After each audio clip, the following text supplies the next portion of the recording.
Hello, chat buns. You might notice that I am simply a pinch today. Because I'm tired of not looking like my actual model, my actual design. I'm tired of it. I don't care if I'm going off of Live 2D. I want to look like me, not some close approximation. So you may never see. I mean, I still got the art kicking around, but I don't know. I'm giving it a try on today's stream because I have commissioned Ishmi Papa for some more like variations for this, for more expressions and blinking and stuff. But I was gonna wait for that, but I'm impatient. So we just get the very expressionless but lovingly drawn Benji, so I just have to stare into your souls, chat bun. But how are you, anyway? And I'm not in the main chat when the chatting room because I couldn't get it looking good. It looked like I was too short because this is only a headshot. But yes, it does sadly mean that Gyaro mode has to go on hiatus until I get my actual model because it's just not easy to do with a PNG. I'd have to commission a full set of Gyaro mode alts for every expression from Ishmi Papa, which is probably more, which, whilst like not as expensive, can still go up a bit. It's not as easy just color masking on a live 2D or even a 3D model. I mean, you're just doing it, you just got a picture, it's harder to do. And obviously I can't do it myself because I am not skilled enough. It's hard to do.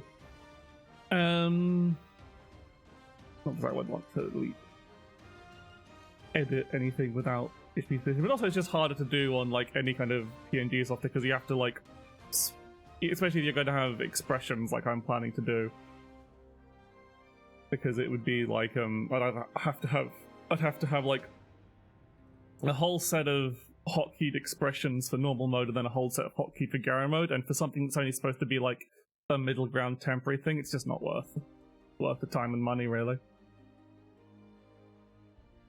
But here I am, and it's just a little staticky, but I'll be fine. Anyway, today I'm doing some guides of the deck variety for the current Shadowverse set, Heroes of Shadowverse. It is the last released set of Shadowverse. There will be some more cards. There will be a mini expansion introduced, but I don't think unless they're going to pull out a surprise, there's not going to be another set or anything. And we have to eagerly wait for Worlds Beyond, which will be exciting. But for now,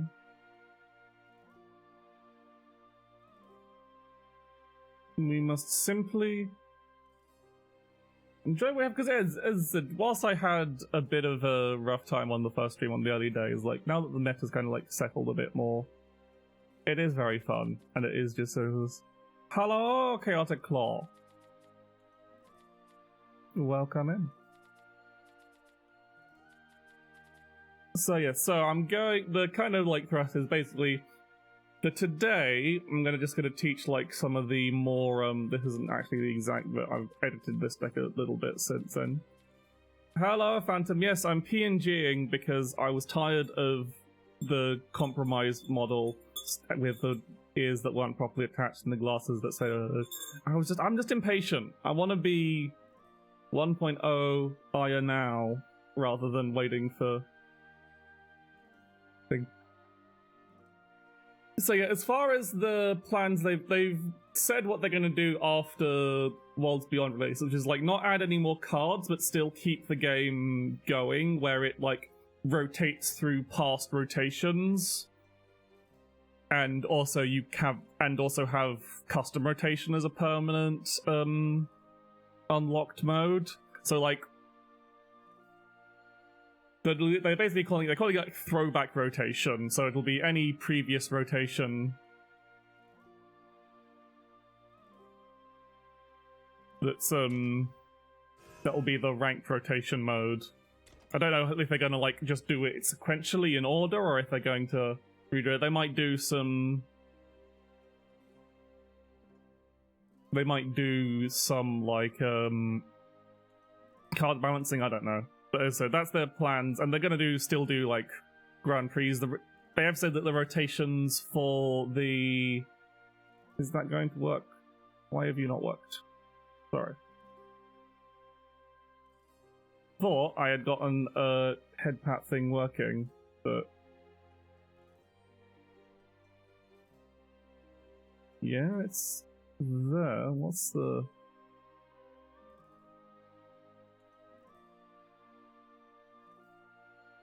Because I now have to do technical things, because the thing that I thought I had working... Yeah, it's enabled. But it's not showing up. Huh?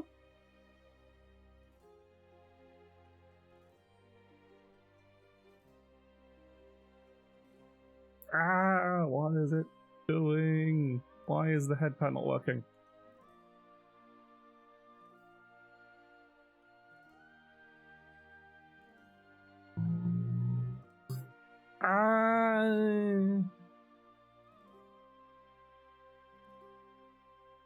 Oh, I didn't save it. I didn't save that properly.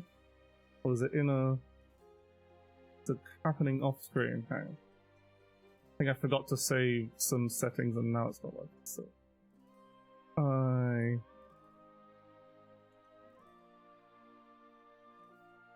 But it's still...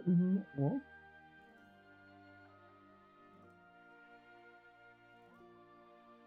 Yep, it's got the right... Headpat, please, where are you? I will remove the... This was working earlier! I got this working, it was fine, and now it's not fine. What the fuck? Yeah, it's got a duration, it's got...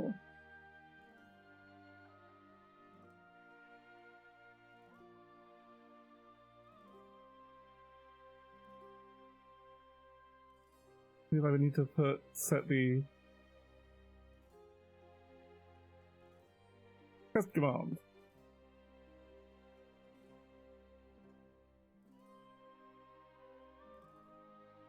Maybe the browser thing's fucked up.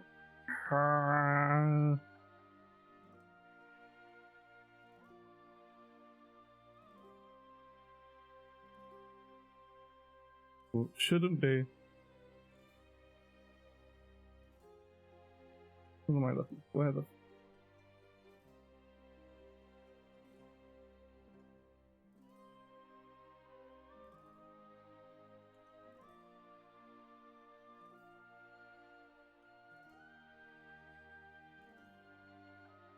Okay, no, it's...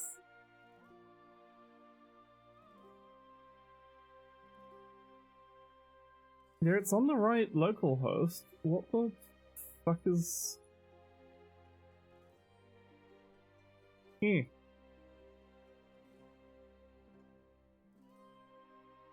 Test the fucking... Mix it up, what's your error? Overlay connection test failed. Please ensure you have mixed up overlay very visible and running in your streaming software. I just refresh the streaming.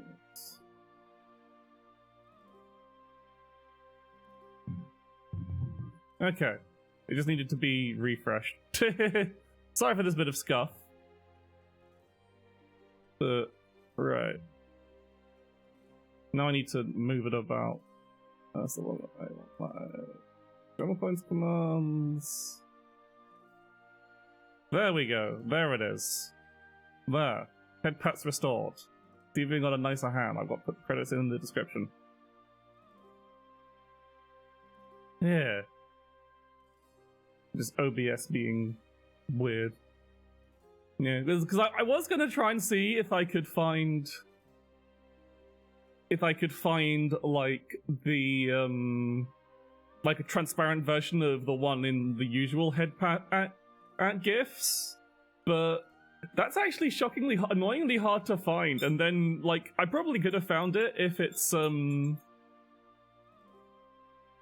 if it was more if I'd actually bothered to look more. But then I just found this animation more earlier, and I was like, yeah, fuck it. I'll just take this one. And yeah, it's just a little MP4 playing on a green screen. Yeah, the meme headpad image, you know, the one used in the one used before and the one used in that emote. I couldn't find on its own that wasn't like in a really annoying format. But anyway, now that we've got that technical difficulty sorted out, headpads are restored, so okay, that's a good thing. Is like, if it's ever having a problem, I just need to refresh the browser source. It's time to look at a deck, and I will look at the most. I will start by looking at the most popular deck, which is also the deck that's easiest to climb with, easiest to play, kind of, and generally just the best deck. If you want to, like, I want to get into Shadowverse right now and start winning games and climbing the ladder and doing well, this is probably the deck to do it. Unless unless it gets nerfed, which is unlikely. It's not like it's very, very popular and it does very well, but it's not like enough to be like considered OP. It's just most people on ladder can't really play against it that well. And it's got a very simple game plan. So have a look. This is Wrath Blood. This is the current version I'm using. I was using a bit more of a technical version, but I kind of like decided to edit it slightly to simplify it down, partially because it takes out some legendaries for a silver card, so it makes it cheaper. Because now you only need, whilst 6 legendaries are still pretty steep for a new player, it's like one of the lower end of decks, really. But yes, this is Wrath Bloodcraft. What is, for people unfamiliar with Shadowverse, Wrath is a condition of who's a good example? Well, I guess is Demon of the Keys. Wrath is active when your leader has taken, you can read it right here, Wrath is active when your leader has taken damage during your turn at least 7 times in a match. So a lot of these card effects are all about pinging your face, usually with some kind of trade-off benefit. And then when you're in Wrath, various effects are active. The main thing that enables this deck to like actually kill people is this new card. It's a new card introduced into Shadoverse. It is Chaotic Chimera. It is a 12 play points, 6/6, which seems insane. You can't even have 12 play points. So it's got a form of, so there has to be some way to reduce the cost of it, and there is. So it has this mechanic called Fusion, where you can basically banish cards in your hand to basically feed them to another card. And they usually have some kind of restriction. Chaotic Chimera is very generous. It can be fused with any card. And the effect you get on, and you can only fuse when Wrath is active, but the effect is when any amount of cards are fused to it, subtract 3 from the cost. So that's how you get it reduced in cost, and then when you can actually play it as a 6/6 ward with Fanfare, so that's the effect when you play it. It deals 6 damage to all enemies, so that's the enemy board and the enemy leader, their face. Restores 6 defense to your leader, and draw 3. So that's a very powerful effect, but the main thing is you've got to get this massive cost down. So to get... And the thing to note about reducing the card's cost is it says whenever cards are fused to this card. It's not per card, it is just the act of fusing cards. So you can fuse... Whilst you can fuse as many cards as you like to it at once, you can only fuse once a turn. You can only do the act of fusing on a specific card once a turn. And in the case of Chaotic Chimera, it will only ever, each fusion, regardless of how many cards you fuse to it, will only ever reduce the cost by 3. So you can only reduce its cost by 3 a turn. No more, no less. Well, technically less if you just don't fuse to it, I guess. Then you reduce it by 0. But it's only ever reduced by 3 whenever you fuse to it. And that's like your big, flashy payoff. That's what is there. Because, of course, one thing you have to be aware of is when you're pinging your face to activate Wrath, you're doing a lot of damage to your own face, and so effects like this, restore 6 defense to your leader, become very powerful because they heal you back for the damage you've taken. And then, like, the other like main damage, the other things is you get a lot of like damage payoffs from being in Wrath. So this is a very powerful card. There's Diabolus Hedone, who's a 3 play point 3/3 with Rush and Fanfare, deal 1 damage to your leader. You can evolve it, and it becomes a 6/4, so a very aggressive evo, since it puts most of the stats into attack rather than spreading them evenly out. And if Wrath is active for you when you evolve her, she gains Storm and destroys the enemy board. It is an unconditional board wipe if you're in Wrath, which is incredibly powerful. But you have to have the evo point for it. It doesn't get free evo points, and you have to be in Wrath. And like the next and then there's other Wrath payoffs like Garnet Rondo, which is a 5 play point spell that deals 4 damage to all enemy followers, draw 2 cards. If Vengeance or Wrath, so Vengeance is the original Bloodcraft gimmick of with your health is 10 or lower, which usually in this kind of deck, you're usually, if you're in Vengeance, you're probably already in Wrath anyway. But sometimes you're not, so sometimes you can still play this even when you're not in Wrath. But if either of those effects are active, it's usually Wrath in this case, you also deal 4 damage to the enemy leader, you heal for 4, and you recover 2 play points, so it effectively becomes a 3-cost spell. So that's very good. That's like, it's another board clear and heal. It's like a miniature version of the Chaotic Chimera effect, except you don't get like a follower on board as well with it, but it'll do a lot of damage. It'll draw you cards. It will get you where you want. And the other like main damage payoff is a Silver Snipe, which is a 1 play point spell. It deals 3 damage to a random enemy follower. And if Wrath is active for you, you deal 1 damage to your leader. Otherwise, if Wrath is active for you, you deal 3 damage to the enemy leader. So that's a very powerful. That's 1 play point for 3 damage. That again, combined with all the other big damage in the deck from your Chaotic Chimeras, your Diabolus Hedones, your Garnet Rondos, Razory Claw, and just stuff that sticks to the board, is essentially a burn deck, but a very, very fast burn deck built around activating this Wrath mechanic. It's like, usually, in most cases, you want to save your Silver Snipe for when you're in Wrath, but obviously, if an enemy has something on the board that needs to be removed, and you just really need to activate Wrath this turn, or whatever, then it is worth playing. Playing like an unactive Silver Snipe on an empty board is usually a very bad plan, but sometimes you just need the ping. You just need the ping to get into Wrath so you can start fusing to your Chaotic Chimera. So there's a lot of the other cards are very simple, like self-ping options. Like there's Harmonic Wolf, who's a 1 play point 1/2, so he's got goblin stats. He pings your face for 1 on Fanfare, and the upside is he has Last Words, draw a card. So he's a 1 play point self-ping that cycles, and is a decently statted body. And then the other 1 play point decently statted bodies that self-ping and cycle. Self-ping. Well, this one doesn't cycle, but it's a 1 play point 1/1. So lower stats, but while still pinging your face. But the Last Words is to summon another 1/1. Which again is pretty solid, but also has a lot of synergy with this next card, which is a card that really accelerates Wrath Blow a lot. So Weapon Tamer is a 1 play point 1/2 that is goblin stats again.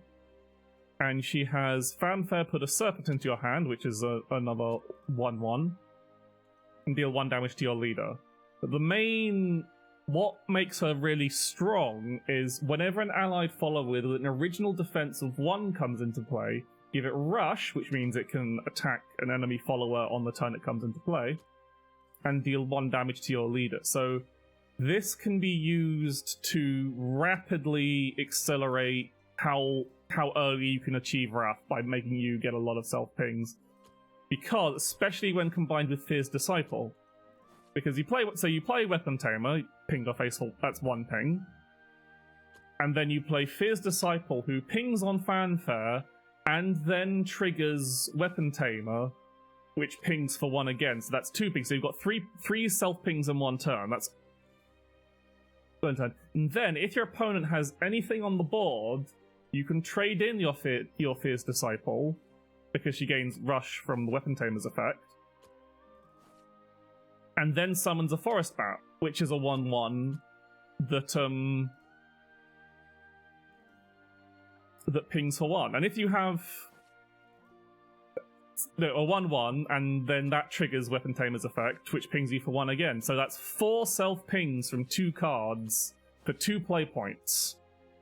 That's almost halfway to Wrath already.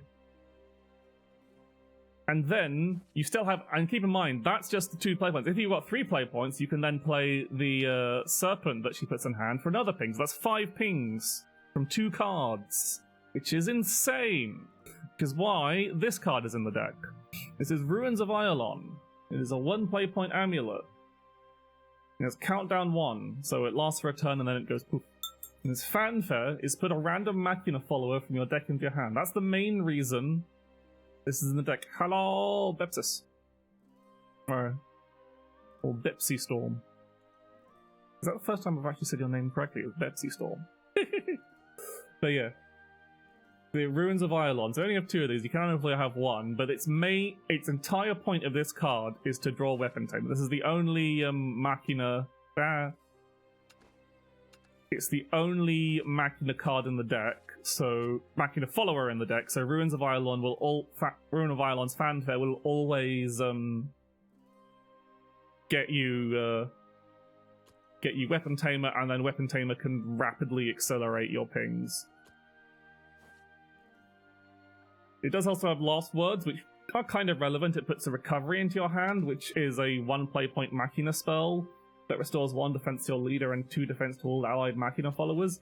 That's not that effect isn't really much. Like, 1 healing for 1 isn't a lot, usually not worth the play points. You usually got better things to do.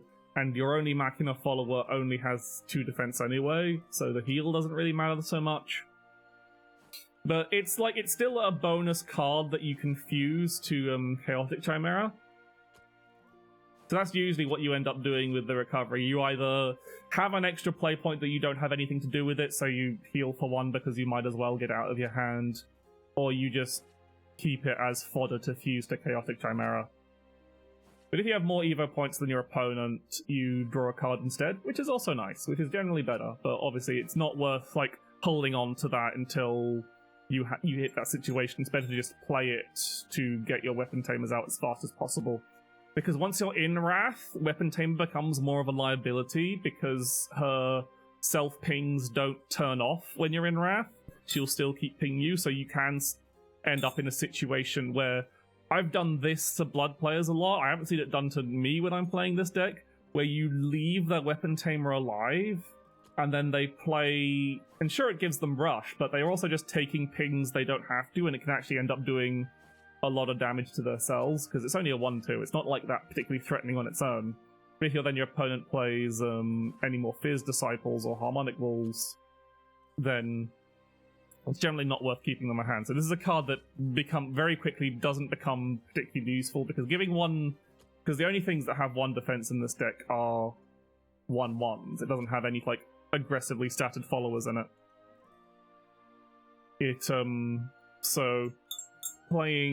So holding on to Weapon Tamers doesn't really help that much later in the game, because the giving your 1/1s Rush doesn't usually help you kill anything more, because things usually just die to Chimera or Hedone or Garnet Rondo.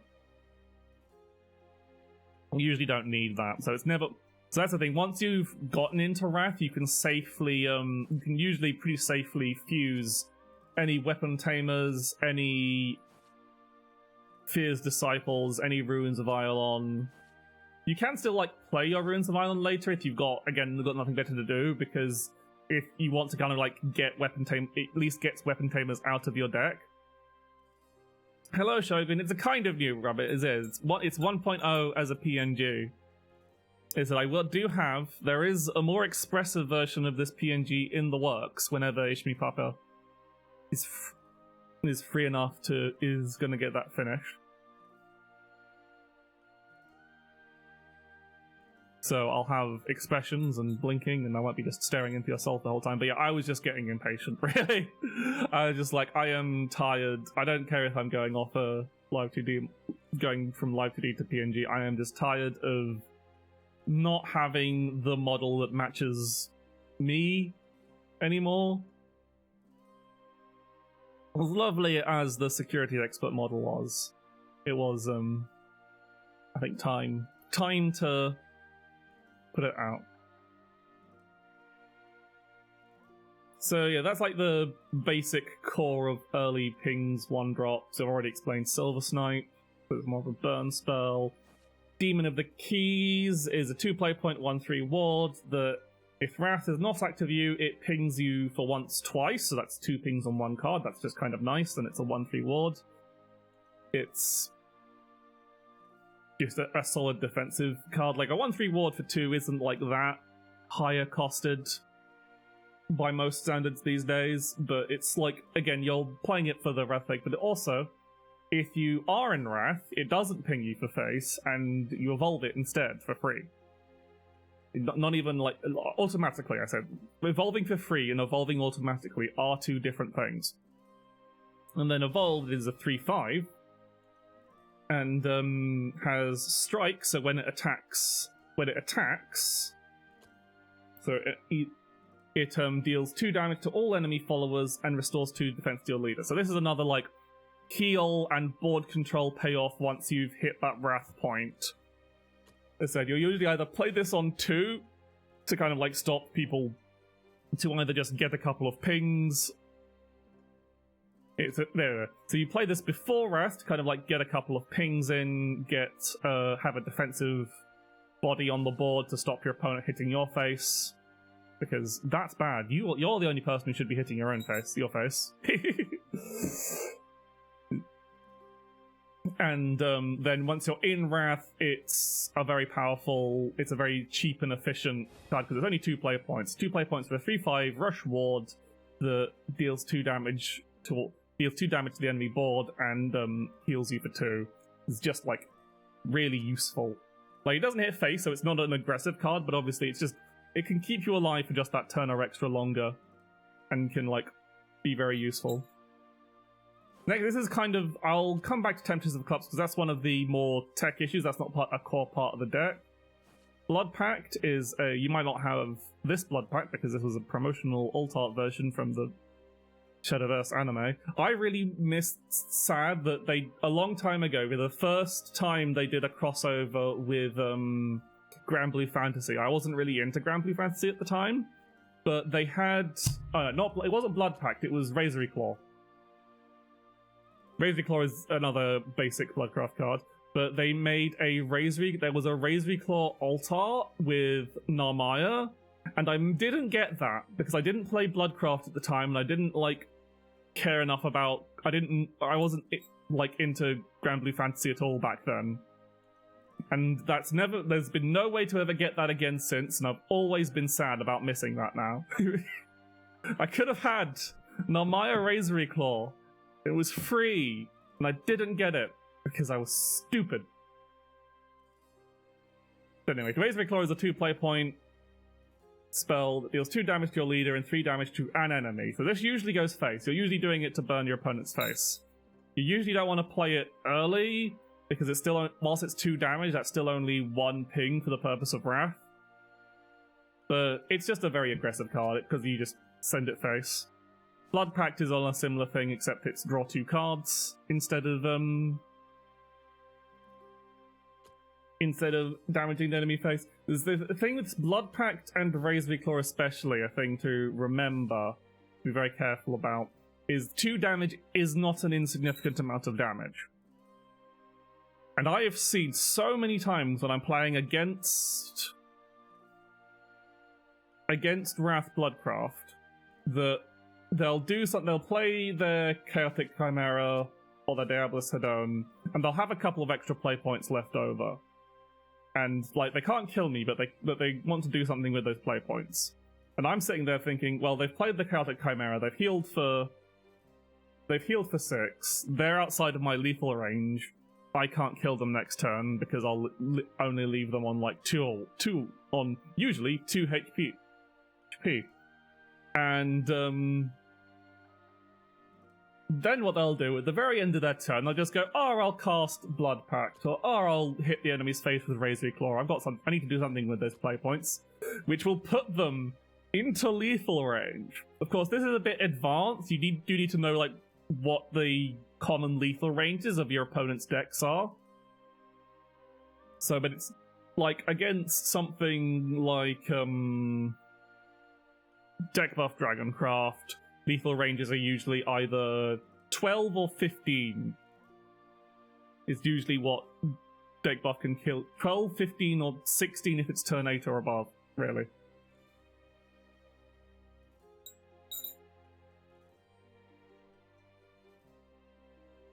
Because they could have just waited. They could have waited until next turn.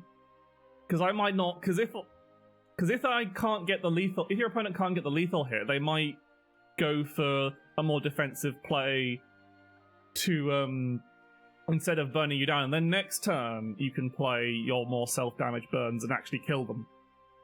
That's just a thing to keep in mind. Again, it's a bit more advanced, probably won't come up too much in early matches, but it is the main way it is one of the ways that I see Wrathblood just die for no reason.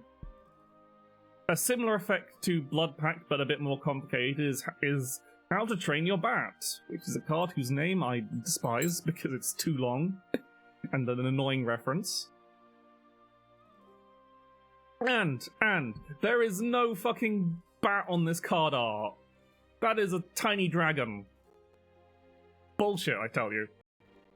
But anyway, this card is a staple of Bloodcraft, so I have to see it everywhere. So we'll get back to the transmute effect. So the first main effect is it's deal 1 damage to your leader, draw a card. At the start of your next turn, deal 1 damage to your leader and draw a card. So it's the same kind of cost and effect of yeah, there's no real great way to shorthand it, especially when you see the transmuted version of it. But it's basically the same kind of effect as Blood Pact, because it's 2 damage for 2 cards, but it's spread out over 2 turns, so it's 2 pings for the count of Wrath.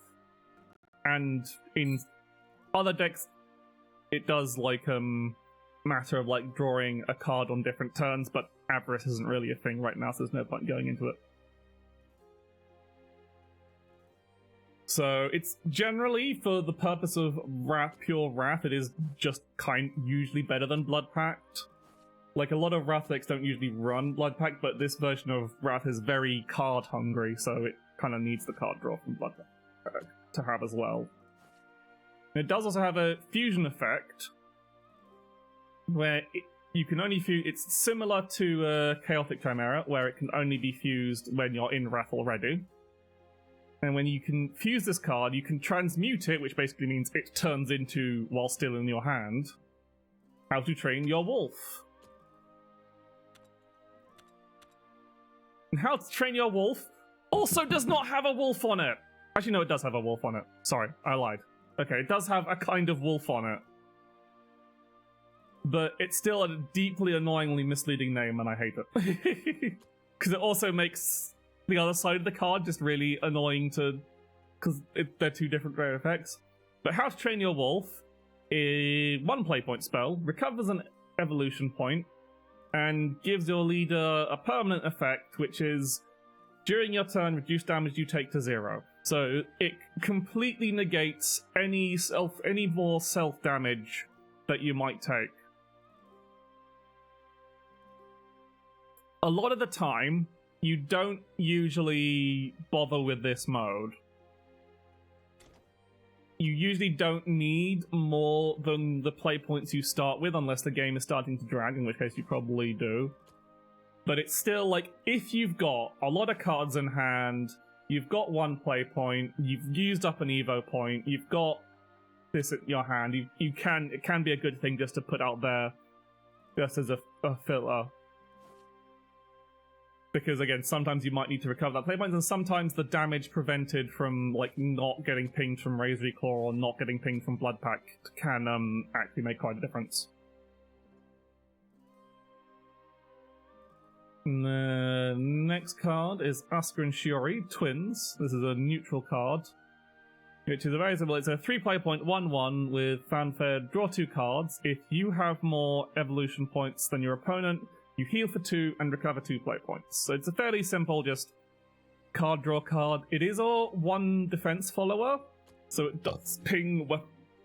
It does activate Weapon Tamer as well, but usually not so much a case.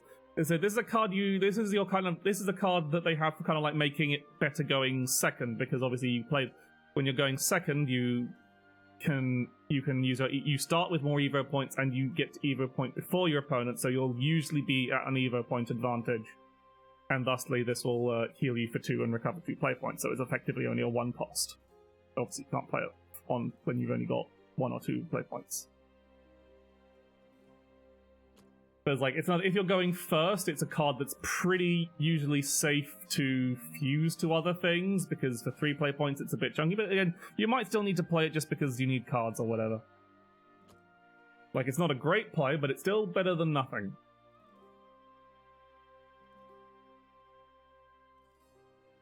So that's kind of like all... Oh yeah, I haven't done... And then now we move on to kind of like more side inclusions to the deck. I might need to go into the actual deck people. So you've got kind of like 2 or 3 spaces depending on how many copies of Ruins you run. This deck runs 2 for a bit more consistency. You could also run make some space by running less Blood Pacts. Those are like the 2 main flexible slots, is Ruins and Blood Pact, and then these 2 cards. So you've got a decent amount of like tech options you can put in here. So for this example, for it to partially to keep the deck low cost, because a lot of the tech options are either legendaries or golds, and this one is a silver, is Temptress of Cups. So it's 2 play point 0/1, so again 1 defense, so it pings Fizz Disciple, but it does also have 0 attack, so other than that the rush doesn't really do much. We have Fanfare Summon a Demon. A Demon is a 2 play point 2/2 rush. So it's on that front it's a 2/2. It's like 2/3 stats for 2. Doesn't actually work out that way, but anyway. But whenever an allied demon comes in, the main thing is whenever an allied demon comes into play, you give it Drain and deal 1 damage to your leader. So it's effectively a ping and a 2/2 rush Drain. And if you play it for 4, you summon 2 2/2 rush Drains. And when you evolve it, not only does she get full stats and become a 2/3, so she can actually hit things, but she summons another demon. So that can be 1 card that gives you... If you play that on turn 4, that can be 1 card that gives you 3 2/2 rush drains and 3 pings, which is pretty damn good. So it's a very defensive... It's another way of, like, clawing back the damage you're dealing to yourself by healing from the drain effect. Of course, this requires your opponent to have things to attack into. So your opponent might not have... so that's why it's not quite so reliable, or it's not so much used. I'll show some more examples of... I'll have to actually go into the deck editor for that,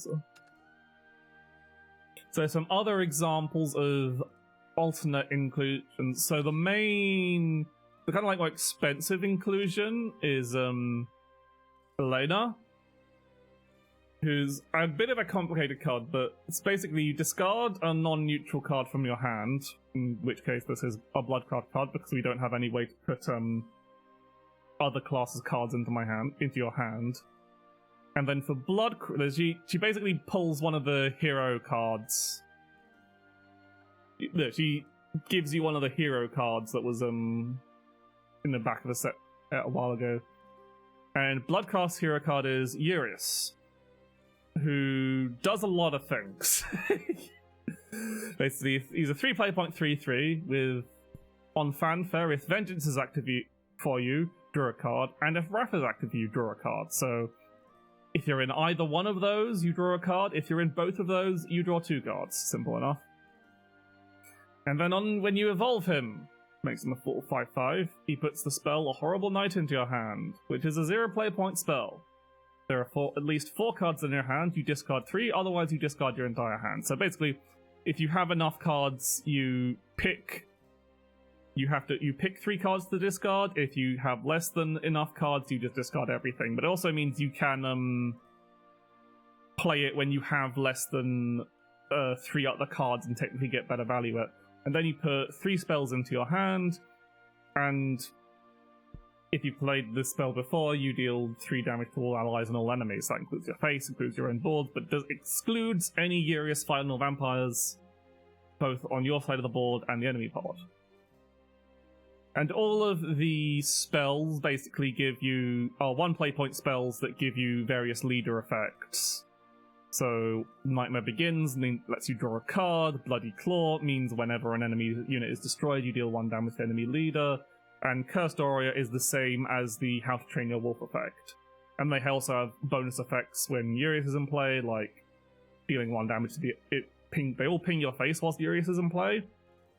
And when you play the spell, importantly.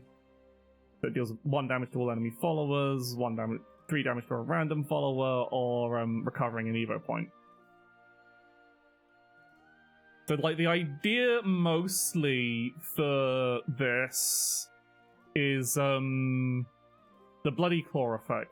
Whenever an enemy follower is destroyed, deal 1 damage to the enemy leader, because a lot of decks have access to a damage shield effect, where if you played Hearthstone, it's like the Divine Shield effect. It negates the next hit of damage to the enemy leader. And so this easy access to a ping effect kind of is what you can use to kind of like pop that off before you do your big Chaotic Chimera or Diabolus Hedone attack, and don't have to worry about that getting negated. But again, that's more of a tech option, and is a bit awkward because, of course, you not only have to pick a card to get rid of to replace with the Urius, but you also have to discard to replace with the Urius. But then you have to pick 3 other cards that you have to discard to replace with the Horrible Night spells. And when you're already fusing a bunch of cards to your Chaotic Chimeras, it can get a bit awkward. So, not a card I recommend. It's not a card I recommend to new players, but it is like, Elena is it like, if you're going to craft a value legendary, Elena is pretty good because, again, she's literally a different card for every class, basically. Hello, spell. Thank you for yeeting from the shadows with your one little bit. Thank you, anyway. She does also have this evolve effect, which is she banishes an enemy follower with 3 defense or less, which can be quite relevant, gaining access to banish against, say, Shadowcraft or whatever, or other kind of things. That can be pretty useful. But again, in the interest of keeping the deck kind of cheaper, it's not really worth putting in for this. And again, it makes the deck a lot more complicated because you have to make these decisions about what cards to discard, which can be harder than you think. But like other aggressive options are cards like Max Speed. If you're playing Max Speed Marin, like Vengeance payoffs, like Max Speed Marin, or either Max Speed Marin or Gallon. Where are you, Gallon? You're on Forza, which is another legendary card. And yeah, like these are very powerful effects for if you're in Vengeance. So you'd probably, if you're playing these kind of cards, you'd probably take out some of the more healing cards. So probably Tetris, maybe Demon of the Keys. The things you'd want, it's kind of awkward because you would want to keep cards like Garnet Rondo still in because it's just that powerful. So I don't really see much point including the Vengeance payoffs, even if I do really like Gallon. I hope that we can get our Vengeance come back in some time. But yeah, other, like, If you want another option for like pinging whilst still keeping your own face alive, there's Dice Devil, which is a 2-play.32. And at the end of a turn, he pings your face, and at the start of the enemy's turn, he heals you anywhere between 1 and 6. So it's a bit RNG. He can heal you for a lot, or he could just... But at the very least, he always heals for the damage he's dealing. He's always making up for his own losses. And if you're in Wrath, whilst he's evoed, he only heals when you're in Wrath. Sorry. If you're not in Wrath, he doesn't heal you. So, kind of a bit iffy, really, actually. But if you are in Wrath, and you have him, and you evolve him, the odds are better because it's always between 1 and 4. But again, it's kind of unreliable. He only heals you if you're already in Wrath, so it's not really much better than, like, say, Demon of the Keys. And, like, whilst he can get multiple pings going off every turn, he's only got 2 defense, so he's not that... If he was, like, less aggressively statted, he might work better, but as there's a 3-2, he's very easy to get rid of, so he usually just pings for 1, and, like, usually you've got better things to play for 2. So I'm trying to think if there's any other... Oh yeah, I know what other text this is. I have not started the game. Game's not even begun. I'm explaining the game. So the next card that you can include is Mystima Dark Temptress. It's a 4-play.33, which isn't great. But fanfare with Wrath is not active. You deal 1 damage to your leader, do this 2 times, otherwise you evolve the follower. And when she evolves, so either by automatically or when you do it manually, if Wrath is active for you, you destroy 2 random enemy followers, restore 2 defense to your leader, and draw 2 cards. This is another, like, option for healing and defense. You'd probably only run, like, 1 or 2, like this and just swap out Temptress of the Cups here. It is a bit awkward, because if you're not in Wrath, she's just if you're not in Wrath, and you, like, can't get this evolve effect by, like, playing her when you're on 5 or 6 Wrath count, and then so the double ping from her puts you in Wrath, and then you manually evo her. She's just kind of bad, but it is a very powerful effect, because that is unconditional random destruction, which means it can hit stuff that's in ambush that might be too beefy for stuff like Scarlet Rondo to hit. But again, it's a gold card. She can become a bit of a dead card, because 4 play points can be a bit of a commitment, whilst Temptress you can always put it to. Nah! Even more, another yeet from spell. Thank you. And hello, Baxter. And yeah, I think that's pretty much all. I'm just going to flick through just to make sure I'm not missing anything. I don't see any decks running Enchanted Rhapsody, so I won't bother explaining it because it's a complicated card. The other tech, this is a kind of rare tech option that I kind of like, but I've never really gotten use of, is Rouge and Vert, which is a 6-play.24 with Rush Bane, and the fanfare gives you a leader effect of whenever you get pinged during your turn, you deal 1 damage to the enemy leader and restore 1 defense to your leader up to 5 times per turn. And when they attack an enemy follower, they reduce the damage they're about to take to 0, and they deal 1 damage to your leader, which again triggers this lead effect. And then whenever an enemy follower is destroyed, they get to attack. They get the ability to attack again up to 5 times per turn if they've used up their attack. So you can basically keep swinging this into your opponent's board and trading with it. And importantly, this is another effect to kind of get rid of your opponent's damage shields, because it gives you access to another ping. And it's less reliant on Urias's effect, because any self-ping can trigger it, like, say, the self-ping from Diabolus, Hedon's, or any of your many 1/1s, rather than actually having to have an opponent's follower that you can destroy. And again, it's another thing that even if you haven't fused How to Train Your Bat into How to Train Your Wolf and applied that effect, then it's still going to like negate any self-ping damage. And if you have, it means that your pings will actually heal you, which is nice. But I think that's all. Yeah, anything higher cost is just not worth putting in the deck. That's like the highest end card you want to play is 6. Because you're generally aiming... This deck generally wins on turn 7 or loses. Wins before on turn 7 or before or loses. If you go turn 8, you've usually lost. Because you've usually, like, your opponent has usually outlasted all of your damage. So that's like the basic premise of the deck. So I'll do a couple of games with this deck as an example.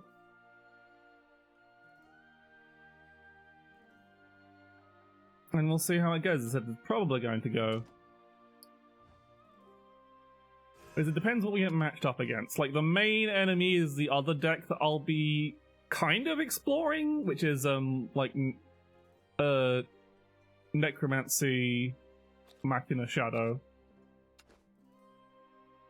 But I don't really like playing that Shadow, so I might play a different one. We'll decide during the break. So yeah, all in all, this is a very aggressive, burn-heavy Bloodcraft deck that is very in the philosophy of the stream title theme of just kill your opponent before you die, and dying does involve hurting your own face. So against Dragon, which can be a good start. I don't want to keep these Hedons in my opening hand. I'm not going to keep Blood Pipe, I'm going to be greedy.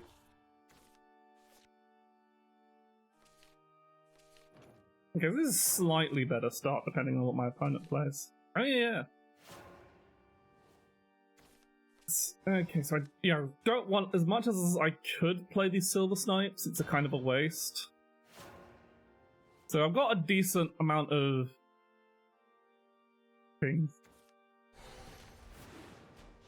Okay, so they're playing Big Dragon. So this might be difficult. I need to... So I'm going to start with Demon of the Keys here.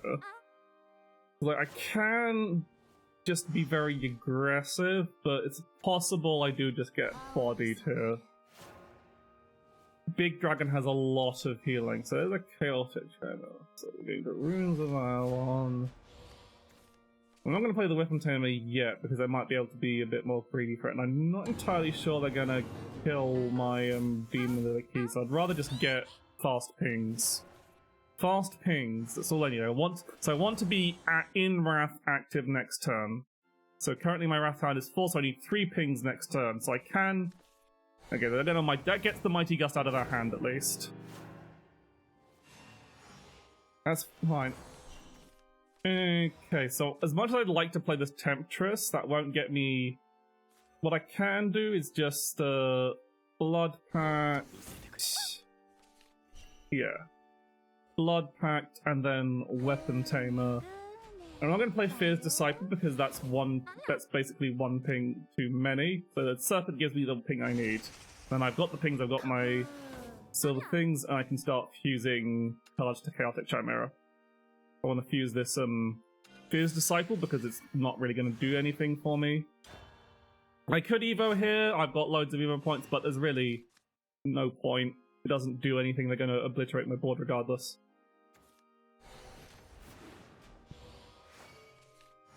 They've still only got 2 big dragons in hand, though.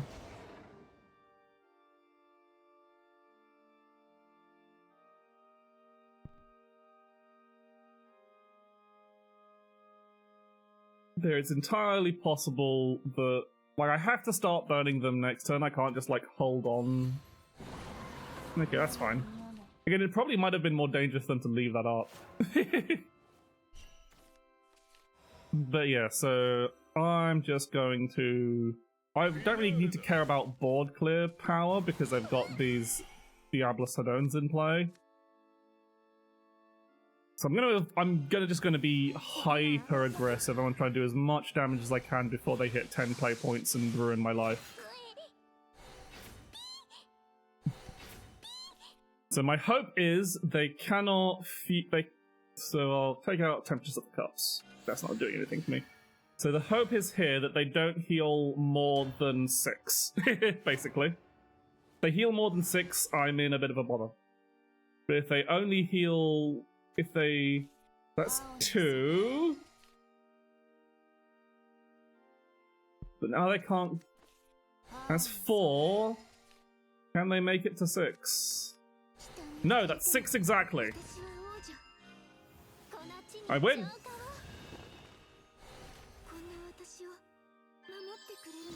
Because I can do exactly 12 damage. We fuse this to we can literally fuse this to anything, but might as well fuse. And then we go 1. Let's see what cards we draw to pretend that we don't know what we're doing, that we're desperate. And then we play Diabolus Adon, evolve it,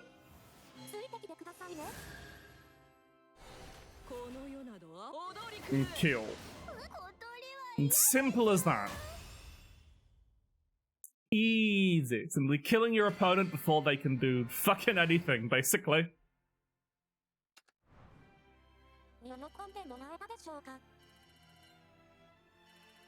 Because just...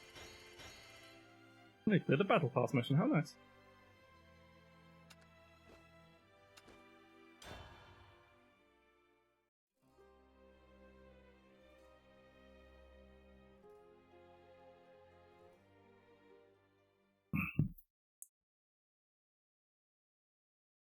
But yeah, so this is, as you can see, this is why this deck is just generally overwhelming. It's like you can play around it, but a lot of decks just really struggle. So it's Bloodcraft versus Bloodcraft. So this could be the mirror, or they're playing Machina Blood. I am not going to keep any of these. Like, you kind of want to aggressively mulligan for your high pings. And this is bad. This is an awful starting hand, especially if this is the mirror. I might just die. Ah, shit, it's the mirror. I'm very dead.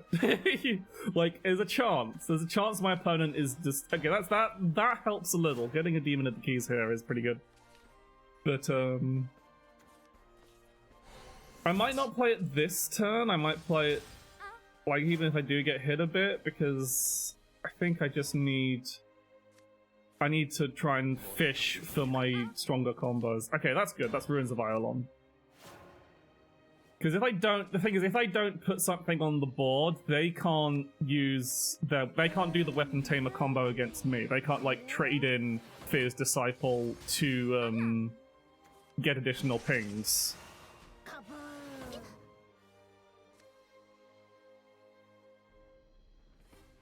But it is, again, a bit thing. So this is another thing about having a learner. She is another thing that triggers Weapon Tamer pings.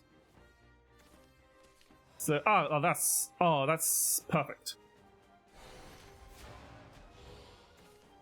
We have so this is the Weapon Tamer Fear's Disciple combo.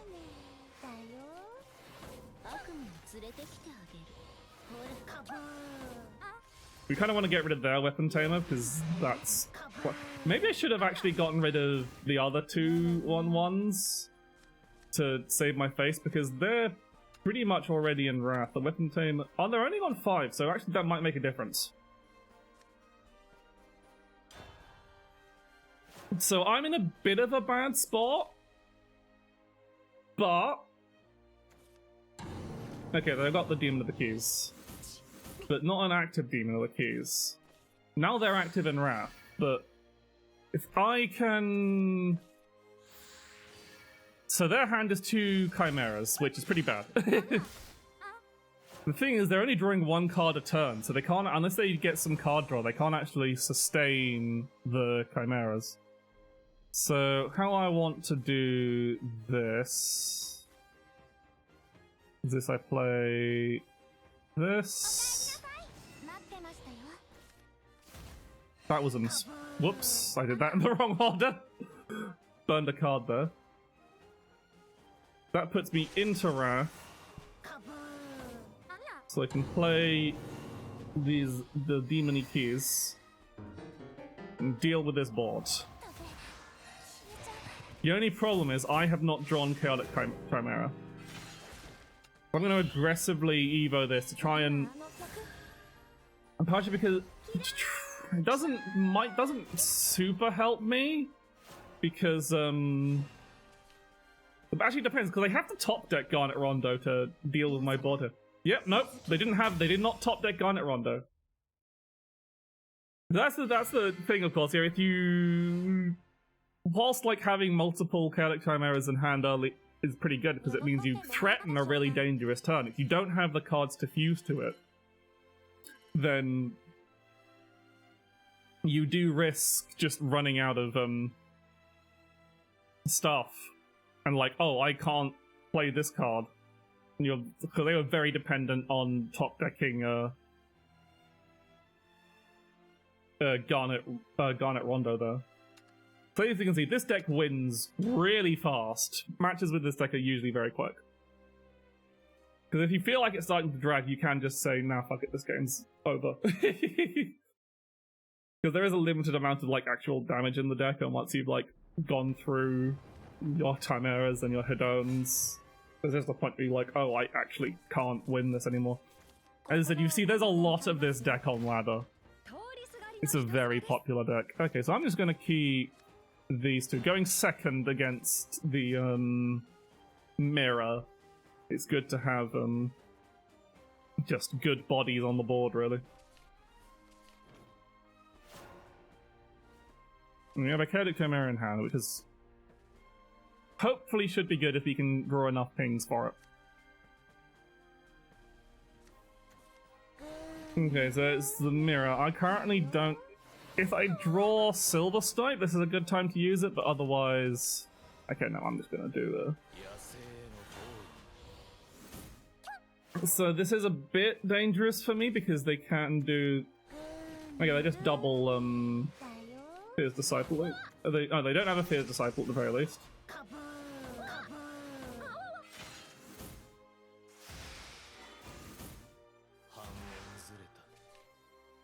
So I need to... I kind of have to play Temptress here because I need to deal with one of... I need to knock off one of these Weapon Tamers to... And then next turn I can do Weapon Tamer, Fear Disciple. And if they have something on the board for me to trade into, I can get into Wrath next turn. So that gets there. That's their last Weapon Tamer. Which means they are putting stuff on the board for me to trade into. But they are in Wrath as well. So they're faster than me because they're on a turn earlier.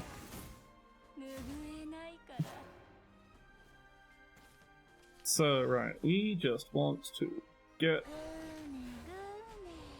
into Wrath right hecking now.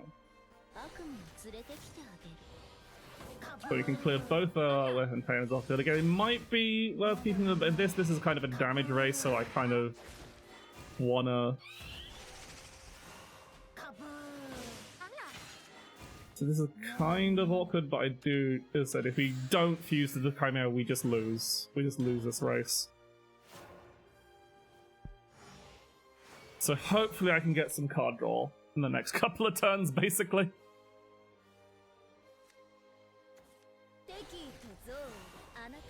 Yeah, Steam is kind of annoying. Just heal and card draw. But yeah, so they can start Chimering next turn, which is quite scary.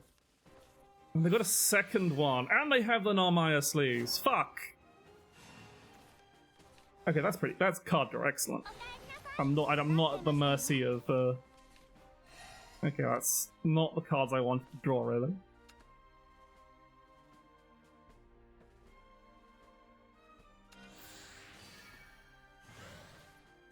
So Demon of the Keys isn't a great way to deal with this Mystima, so I kind of just have to Diabolus Hedon and kind of like force out there.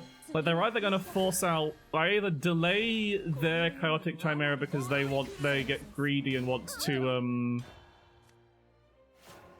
Garnet Rondo, which gives me a chance to drop mine next turn and possibly things, or I just force their first chaotic chimera hit level because they're playing their chaotic chimera.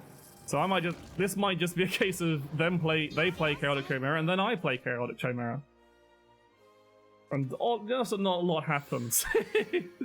This chaotic chimeras back and forth. Oh, they've got all 3 chaotic chimeras in hand. That's pretty bad for me. So they're evoing to put their chaotic chimera. I'm saying chaotic chimera. They're evoing to put their chimera out of range. Things as much as I want to play this Asuka and Shiori, yeah, I think it's worth burning. Yeah, this is the classic example of killing before dying. So I'm gonna draw with Asuka and Shiori because worst case I just have to evo to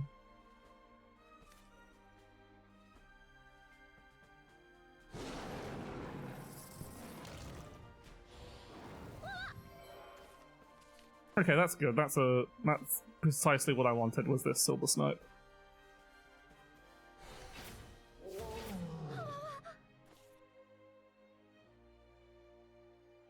Okay, the question is now, what of these do I actually want? Probably the Ruins. Or the Blood Pack, maybe.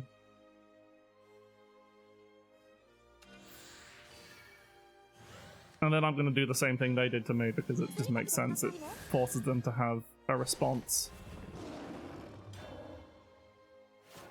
Because their Chimera... I think they can cast 2 Chimeras a turn. They can cast Rondo in a Chimera. Yeah. I haven't drawn any of my Rondos, but they're not doing anything else other than casting Chimeras, and they've used a lot of their burn. So worst case this turn I just play another Chimera, and we just keep this song and dance going. Where the fuck are my Rondos? So I'm gonna fuse one of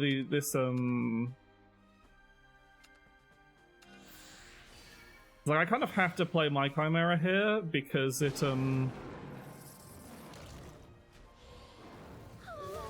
otherwise I just die. Okay, so I've got my 3rd Chimera. So we'll start fusing these Demon of the Keys to it. Again, I kind of have to burn my Evo point. Well, I can burn an Evo point here because I can use... I'm not going to reveal it yet.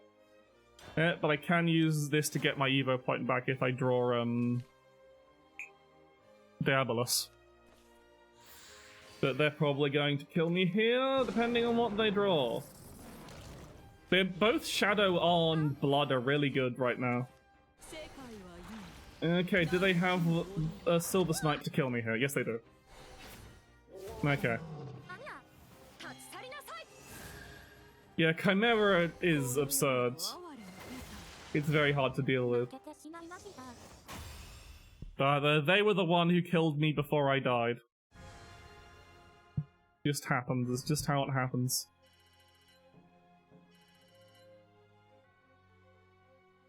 That's kind of like how the mirror can go. The mirror is usually just a race to see who starts dropping chimeras first, really. It's really hard to, like, recover when you're the second person playing them, especially if you don't fucking draw any of your fucking Garnet Rondos. That would have helped. But, okay. Alright, so I'm gonna take a break now, like my little 5-minute break, because everyone's saying the 5-minute breaks every hour-ish are probably better, and then I will come back with showing off the main like deck archetype used to counter this deck, which is some variant of Necromancy Shadow. So I'll see you in just like 5 or so minutes-ish.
And I'm back. So I feel like I should probably teach the version that actually gets most wins, even if it's a bit more complicated, but it is the other, like, main meta deck. So this is a deck I forgot to actually name, but Machina Shadow. Machina's back, and it's weird. It's a very weird deck, because it's kind of not really making proper use of the main Machina win cons. It's actually just using Machina as an engine for killing people with Lubel. But anyway. Like, the main cornerstone of this deck is Lubel Necroid Shepherd, who is not a Machina follower. She is in fact a Natura follower. But she's like the only Shadowcraft Natura follower. But she's very powerful, and we'll get into why. So she's a 4-player point 3/4 with fanfare, summon a Vivifauna. A Vivifauna is a 1-play point, 2/1 rush Natura follower. With last words, randomly activate one of the following effects. You either restore 2 defense to your leader, or you put a copy of a random 2-play point follower destroy this match into your hand.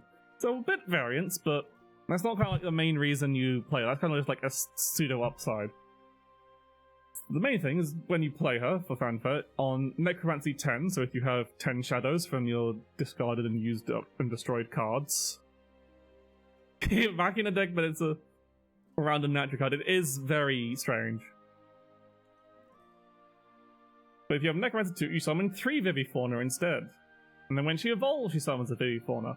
But also when she evolves, she then does another Necromancy 10, which is give Storm to this follower and all allied Vivifaunas. So, for 20 shadows, 20 Necromancy, you get, and an Evo point, you get a 5/6 Storm and 4 2/1 Storms. So that is 13 damage in one card. But you have to have the shadows to fuel it.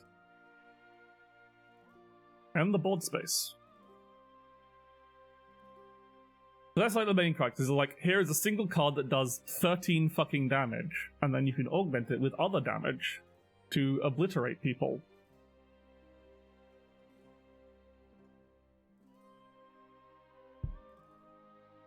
Of course, there is a few things, like the fact that it doesn't have any way to circumvent wards, so that's what other cards so you kind of need other cards in the deck to supplement it. It's not like dealing 13 damage straight to the enemy's face. It is in follower form, so you can play around it.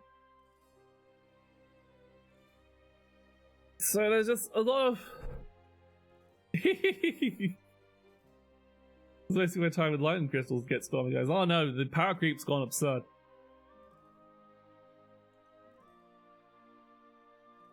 So the main way, it's kind of a hard deck to explain, so you can supplement. So I'll kind of like explain the like necromancy core. So whilst Lubel is your main source of damage, there's other cards to kind of supplement it as well.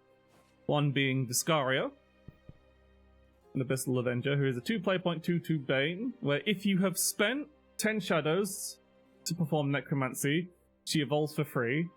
And if you've spent at least 20, she deals 4 damage to the enemy leader and restores 4 health to your leader. So that's 2 play points for 4 damage if you spent 20 shadows, and guess who spends 20 shadows? It's Lubel! So the idea is, once you've activated Lubel, you can also supplement the damage with Viscaria. Note that, of course, Lubel does make a full board, so it's not just a straight, like, adding, 13 plus 4 is 17. It's actually like +2, really, but the important thing is that when she evolves, she destroys a random enemy follower and has Bane and is evolved, so she can attack an enemy follower. So she's your primary way of like clearing the way for Lubel. So it's like +2 damage, and you're destroying 2 enemy followers, which are usually wards. Then to kind of like help that along, we have Minth, who's here to support. So Minth is a 2-play point 2/2 with Burial Rite, which means if you have an extra spare space on your board, you can Oh yeah, Deadly Tyrant is small beans now. That's kind of like why it's good that they're making Worlds Beyond a new game, so it gives them a chance to reset things. But it's like how they've like adapted to the power creep is made for some very interesting games going on. So it's good that they're like still keeping the game going. Yeah, so Burial Rite, if you have a follower in your hand, you can basically discard it to gain an additional effect. In this case, it's put a random follower with Necromancy from your deck into your hand. The only follower with Necromancy in this deck is Lubel. So Minth in this deck, Minth will always draw you Lubel. And then when you evolve Minth, the other half of it is another useful effect, is when you evolve her, you give your leader the following effect. Once on each of your turns, when you perform Necromancy, you gain X shadows, but X equals the Necromancy cost. So basically, the first Necromancy you do each turn is once you've evolved Minth, the first Necromancy you do each turn is free. Yeah, I have a slightly better head pat now, partially because I couldn't find the the usual meme one, so I just thought, oh, I found this fancier one first, so I'll use that instead. Remember, you still need the shadows in the first place to activate the Necromancy cost, so you don't just get to activate whatever Necromancy please. You still need the 10 shadows initially to get Lubel's Necromancy 10. But then you get those, you get those 10 shadows back, which you can then spend on her evolve effect. So that means you don't have to have 20 shadows maximum, you just need 10, and you can get the full Lubel evolve, which is quite nice.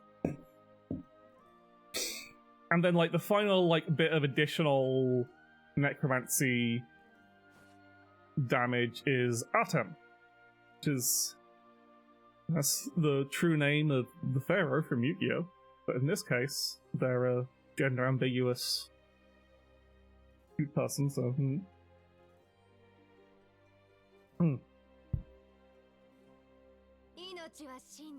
Maybe a girl. That is a girl who uses she-her, okay. But yeah, so 7 play points, 7/4 with Ward, which is kind of an awkward stats. But Fanfare deals 7 damage to the enemy leader, so that always happens, regardless of if you fulfilled any other conditions, so you just nukes your opponent's face for 7. But if you've spent 20 shadows, perform Necromancy, again, the exact same amount of shadows you spend when just using the bell, you recover 4 play points and evolve this follower.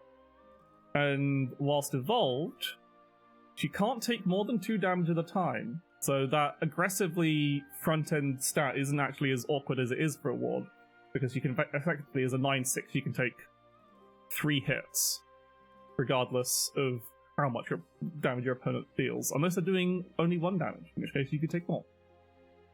And when she evolves, she also just gives you 10 shadows, so it's a good way to, once you've done Lubel once, you can then use Atom to get your shadows back and then do another Lubel. Which again, you can do on that turn, because she refunds 4 play points. So you can play and evolve another Lubel.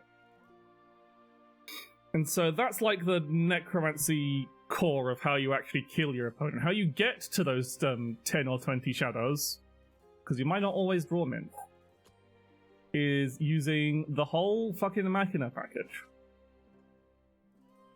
Because the crux of the Machina package is it's very defensive, and it puts it just plays a lot of stuff.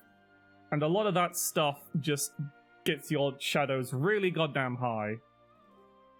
So, the primary Machina card is Aina Amethyst Creator. How do we set that? So 2 play point 1/1 with Fanfare, summon Roly Poly Mark 1 Starlet Dot, who is a 1 play point 0/2 ward, who cannot take more than 2 damage at a time and has last words draw a card.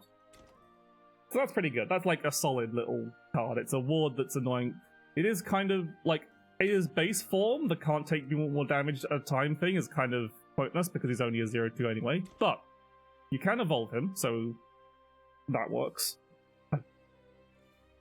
And he still gains his full stats of 2/4.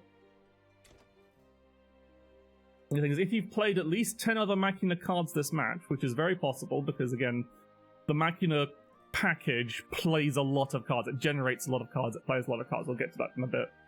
Give all other allied Machina cards in play the following effect and put a Joy Secured into your hand. We'll get back to Joy Secured in a sec, but the effect is that they gain Last Word, summon an assembly droid. So they which is a 1/1 Machina. It's a long shot of it. It's a 1/1 Machina. Nothing simple as that.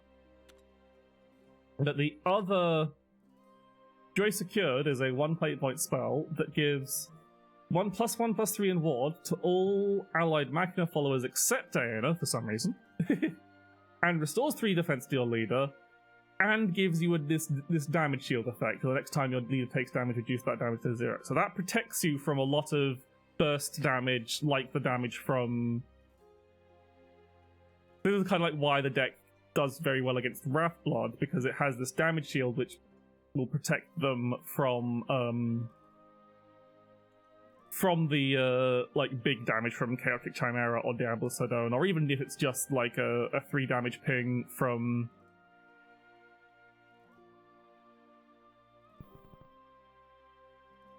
the Silvery Sniper Razor Claw, or the 4 damage ping from Garnet Rondo, just so it can protect you from a lot of damage. And this is why the deck runs stuff like Urias, why Wrathblood likes to run Elena to get Urias, so that you get that ping, and also because Urias's ping effect does punish them for making a big Aeona board, because of course she'll make that big board. She'll give all her followers Last Word, summon an assembly droid. So when those followers die, they make more followers that can then die and deal more damage from Urias's effect of when an enemy follower dies on your turn, ping the leader's face for 1 as well. So that's like kind of why Urias is Elena is in Wrathblood. And then there's loads of, like, you got Ruins of Iolon again. This kind of like is more just general because it is a card that gets you a Machina card. Again, this doesn't fetch for anything specific, but any Machina follower is still pretty good to have in the deck, have in your hand. And the recovery you get in, you can just play because you want to have more, because you want to play Machina cards and generate shadows for your Lubel win con. Then just playing the recovery, because it is a Machina spell, it counts towards that, both of those. Night Terrors is 1 play point, fairly common Shadowcraft, so I've probably gone over it multiple times before. Well, I guess any time I've gone over a Shadowcraft deck, which is basically give -0/-5 to an allied follower, which in most cases just kills it, and draw 2 cards. So it's like kill one of your own followers for cards, which can be quite useful. Hoverboard Speedster is a fairly simple card. It's a 2 play point 2/1 that draws a random Machina card on Fanfare. And if you've got it as a neat evolve effect of if you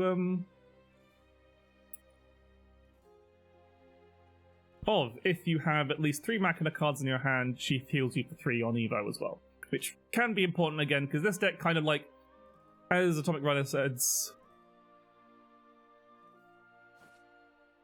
yeah, it's the new, like, it is that kind of effect, but it's just flavored as -0/-5 rather than destroy an allied follower. But it's an effect Shadowcraft's had a lot. It's like Demon Eater.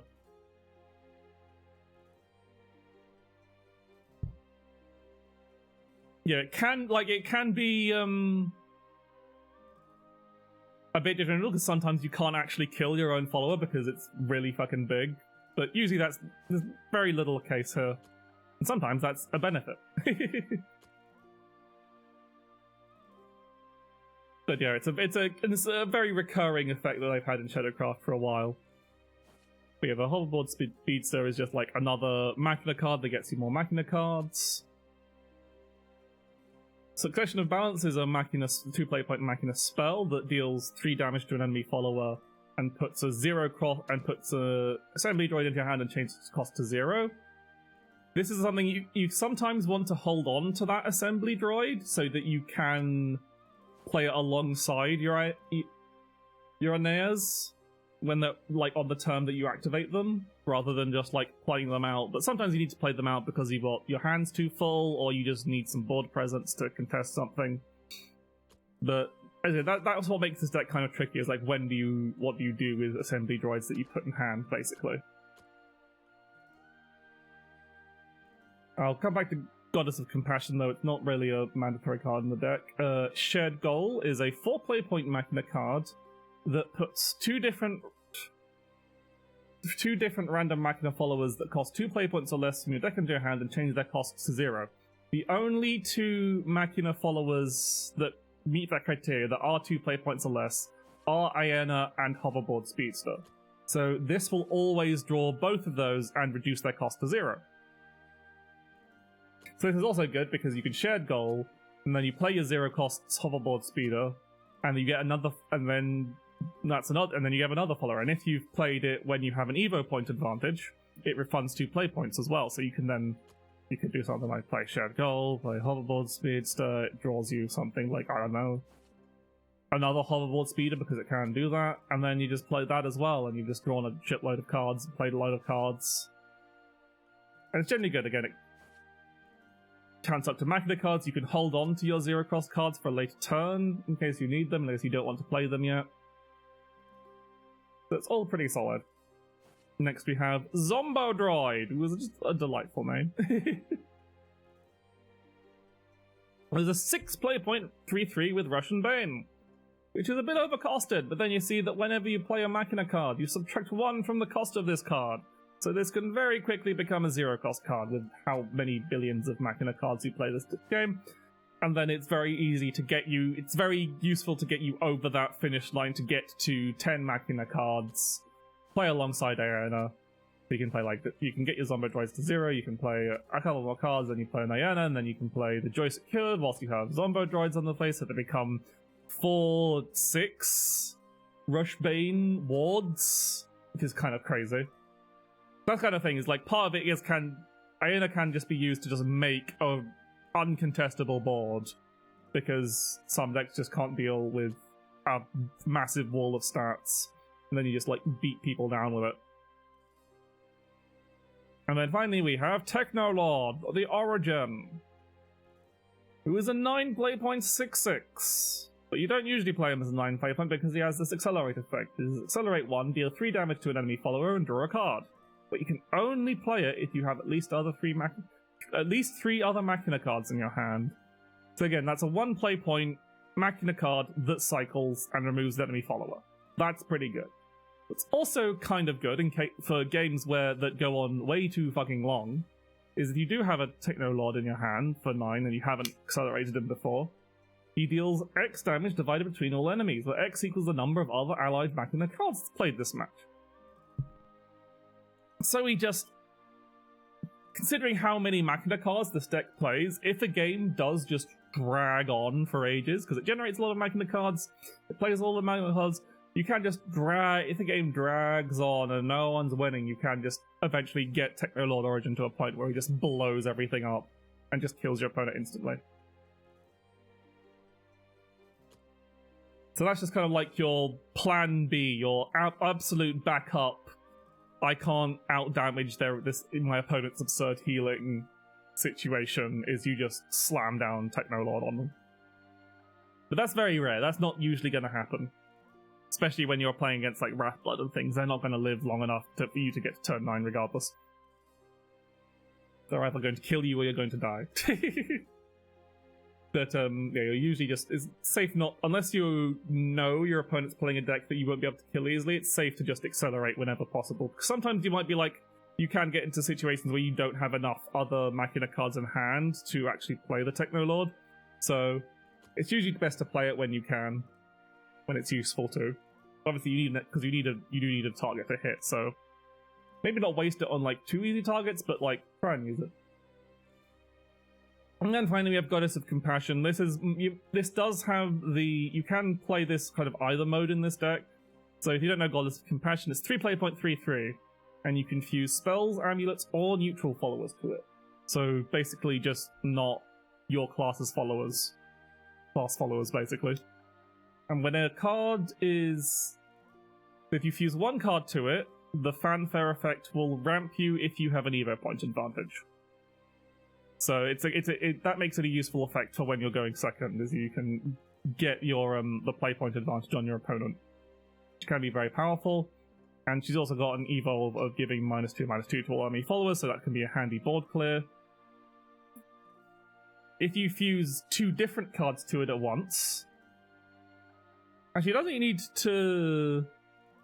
It doesn't even have to be at once. You can do it over 2 turns if you really want to.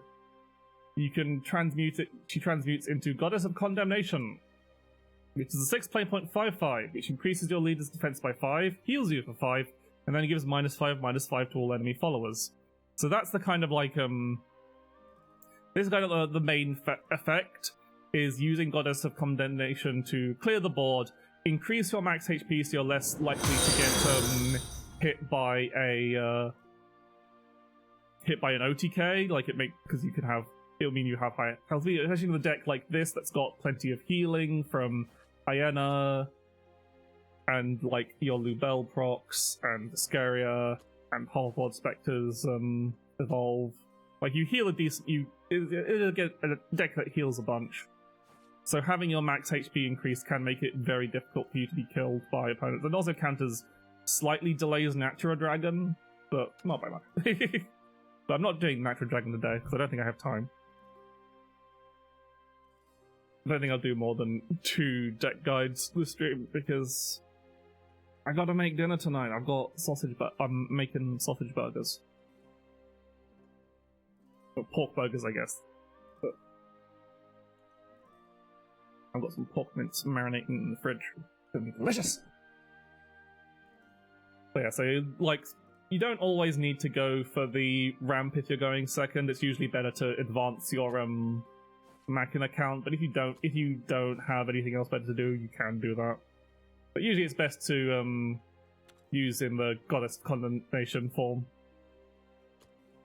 rather than Compassion. So the last... Oh, I haven't mentioned Friends Anywhere. Friends Anywhere is 1 play point spell that is crucially important to remember. Friends Anywhere is not a Machina spell. It has no traits. It is a Machina synergy spell, but it is not a Machina spell. Remember this. Because it puts 2 assembly droids into your hand, and if you've played at least 10 Machina cards this match, restore 3 defense to your leader and recover 1 evo points. Again, more healing to keep you alive against Wrathblood mainly.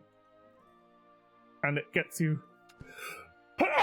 2 assembly droids to play, but remember it is not increasing your Machina cards played count because it is not a Machina spell. But it is your primary form of recovering evo points, which you will probably need to kill people with Lubel, basically. So, you'll use, like, if you have one in your opening hand, it's worth playing, but it's usually not worth playing. If you get any after that, it's usually worth holding onto them unless you literally have nothing better to do. Because anyone's after... Basically, any time after turn 1 or 2, it's not really... you kind of want to save it for when it's evo point and heal. It can depend on the matchup. If you're against an opponent that isn't going to be so aggressive against you, and you're confident you can save your evo points, then you can just play it to get the assembly droids out. But otherwise, not worth. So that's kind of like the overall deck. So it's play lots of Machina stuff, survive until you can kill your opponent with Lubel and Atom and Scaria, basically. And if you can't kill them with that, you survive until you can kill them with Technolord. So I'll just give you a demonstration of it then. Why not? Just go.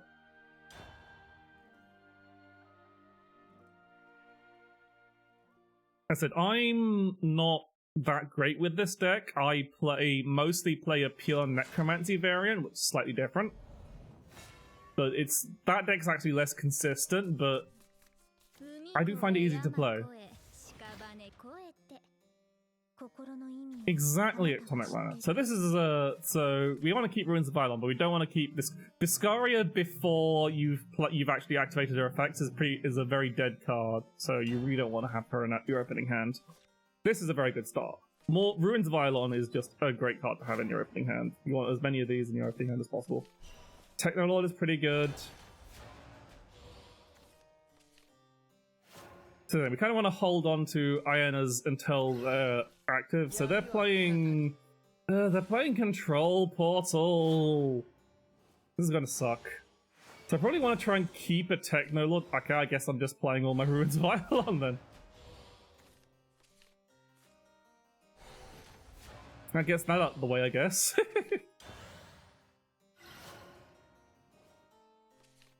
So they're just gonna try and grind the game out. They're gonna... Why is everyone playing Control Portal? Puppets are kind of still a portal thing, but not completely. There's Lubel at least.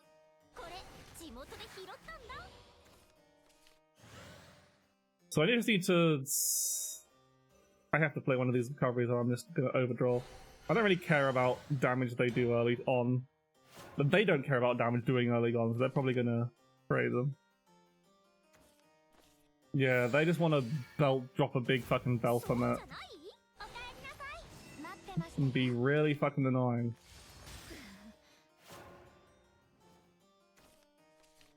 Okay, I guess now I technolog this.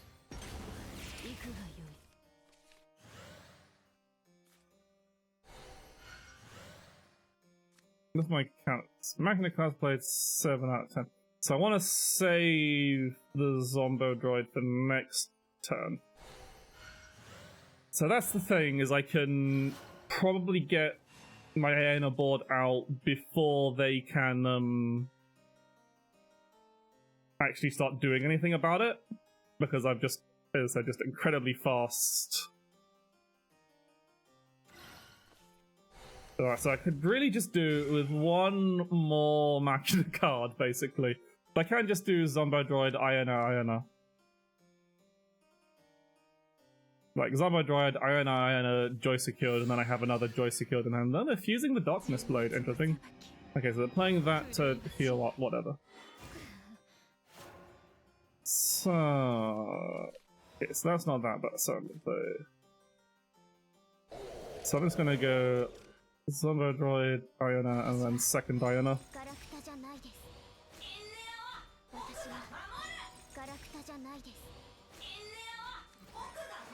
The question is, do I actually want to play this Evo at this point? And I don't think I do. I think I'm going to play it safe. So I've got this board. I've got these two buffed roly-polies.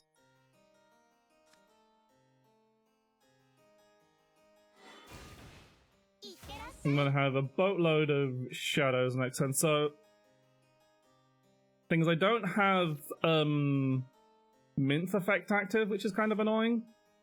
I've also got this damage shield. So, are they just going to drop Cronus's on me?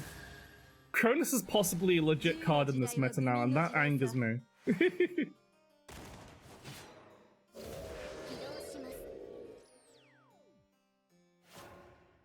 Because the annoying thing is I don't really have... okay, so Minth is pretty good here. So what am I going to do? So and the Aena board is actually pretty bad because she doesn't benefit from her own... like, So I don't actually get the Burial Rite effect for Minth here, but it's actually pretty good because I've got all Lubels in hand anyway, so she wouldn't actually draw a card. So I'm setting this up so I can try... the thing is, they're probably going to try and just deny me a board and just like try and board lock me, but we'll see.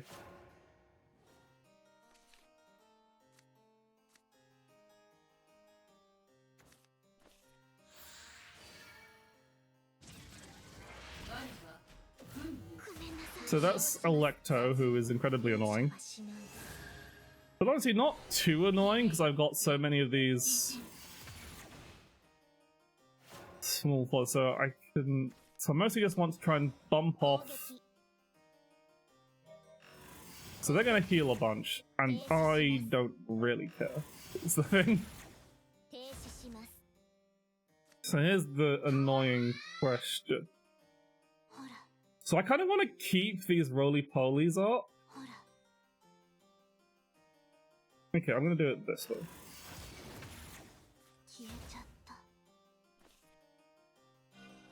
So I kind of want to save this for Escario.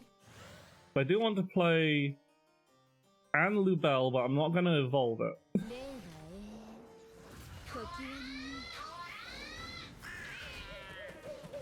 So I'm just going to make a wide, annoying board for them to play their when they play their Belphomet. And they're going to Interstellar Battlecruiser me. That's arguably better, because now they're not putting a ward in play. So as long as it doesn't somehow discard both my Lubells... Okay, it discarded one Lubell, which is kind of annoying. But oh well. It's not the end of the world.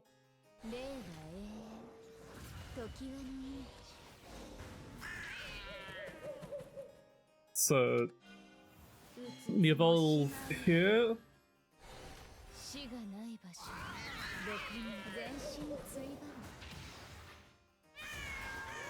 And I trade one in. So, Battlecruiser, Fanfare, banish all other followers. Enhance 8, give the enemy leader the following effect at the start of your next turn, randomly discard 2 cards from your hand. It's real annoying!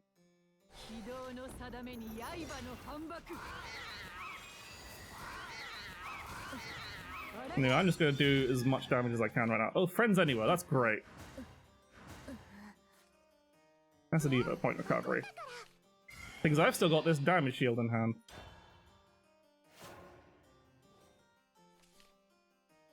The thing is, they have to heal... Okay, they're dead. Unless they... If they discard this atom... Fuck! Of course! Of course it discards the one card I needed for them to not fuck me over. Fuck this fucking game. Absolute bullshit.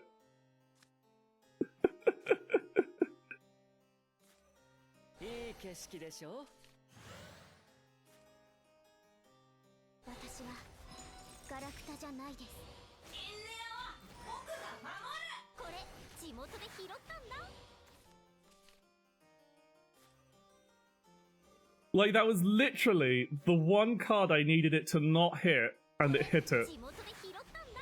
So I'm just gonna be real... Okay, that's good. But I hold on to this Technolord. I should be able to kill them next turn if they just play their Belphomet. I don't need to Evo here. But I'm going to anyway. Because if I draw... The thing is, if I draw... Vivifauna... I'm not going to Evo, it doesn't make a difference. They had all 3 Interstellar Battlecruisers. At least it banishes their own... What the fuck is this? Please don't discard Technolord. Absolutely fuck my life. They've... I'm so unlucky.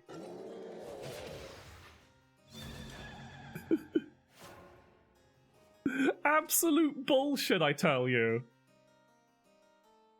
Now play your fucking, Belphomet. You prick.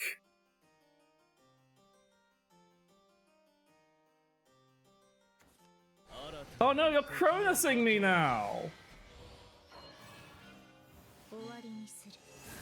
Like, in any sane, non-clown fucking world, I would have won this game 3 turns ago.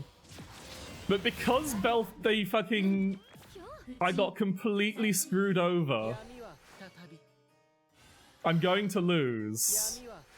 Unless I top deck, unless I top deck... anything else. If I top decked any other card... Remember when the worst thing that could happen to you with Demon Lord? This is bullshit! Absolute bullshit! No sane... There was no sane world where I should have lost that.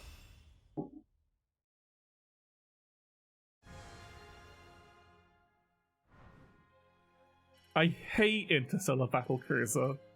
I hate any deck that plays Kronos. I hate that people can think it's legit, that it's considered a legitimate card now.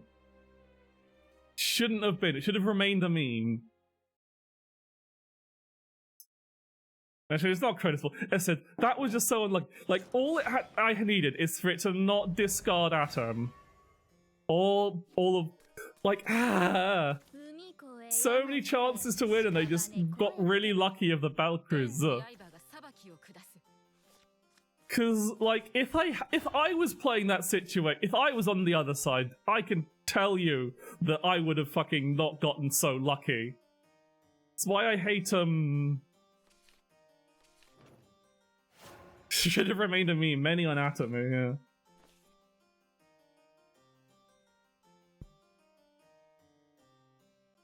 We're playing Havencraft now. I love how I say I'm playing the deck that counters the main meta deck that you see everywhere, and then I stop seeing the main meta deck you see everywhere and start playing against other weird decks that possibly it doesn't do shit against. Or I'm just incredibly unlucky. Like, the fact that they could just play 3 Interstellar Battlecruisers back to back, and it always discards the card that saves them. Like, what's the fucking point? Why fucking play the game anymore? It doesn't want you to win.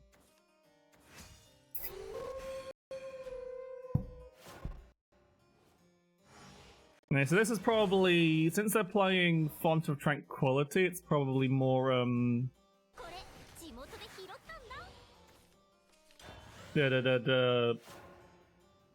Lania Haven than,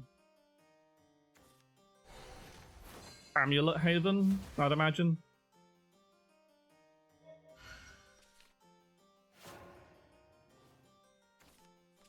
So, I kind of have to just play these out. I'm gonna play this recovery just to get it out of my hand more than anything.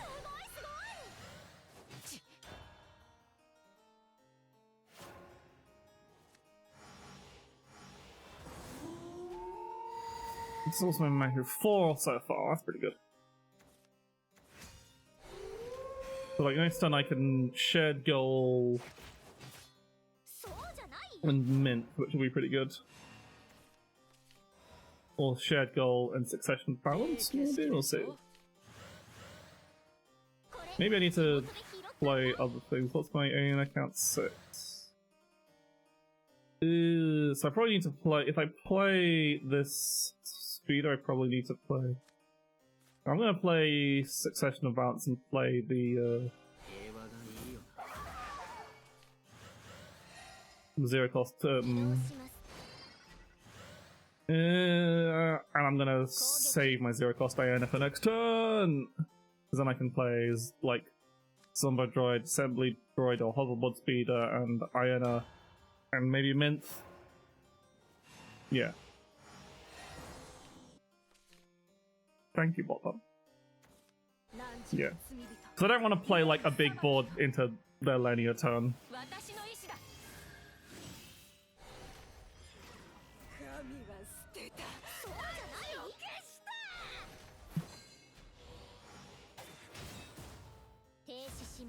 So now they're gonna start bonking me. At least I got this assembly droid left over to deal with Concordia. Do I need to? I think I should, probably. Okay, so that to get rid of. That doesn't really make a difference, but you. And then you. And I think I play the 2-cost Diana here.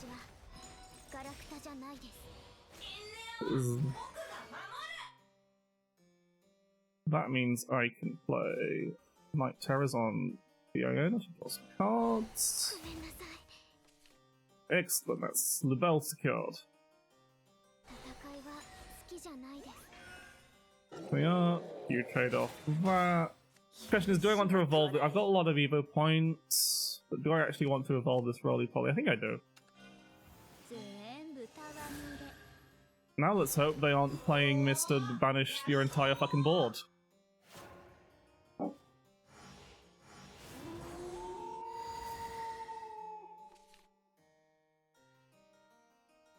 They probably are. Okay, no, they're just playing Concordia. That's only one thing getting banished. That's fine. I'm okay with that.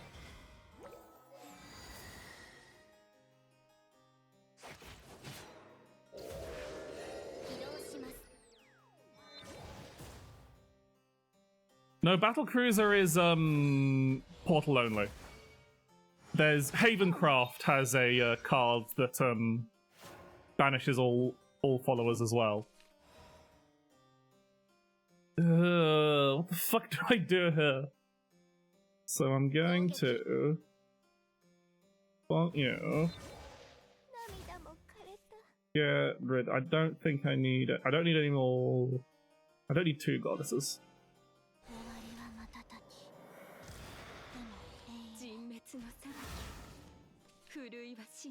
Evolve to have the effect active. And then you probably should you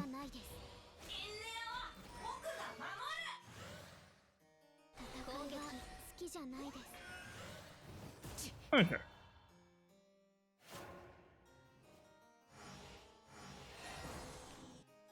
Thing is, I'm just not gonna be able to get any damage in until way too fucking late. Okay, that's not banishing my board, that's just making it significantly harder for me to kill them. Pain in my fucking ass.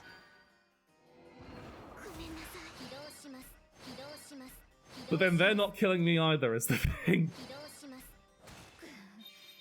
Because I'm not taking damage every time I do this. Okay, Atom, but Atom isn't active because I haven't actually spent any shadow, so I'm going to just fucking trade everything the fuck in so I can actually get a Lubel off.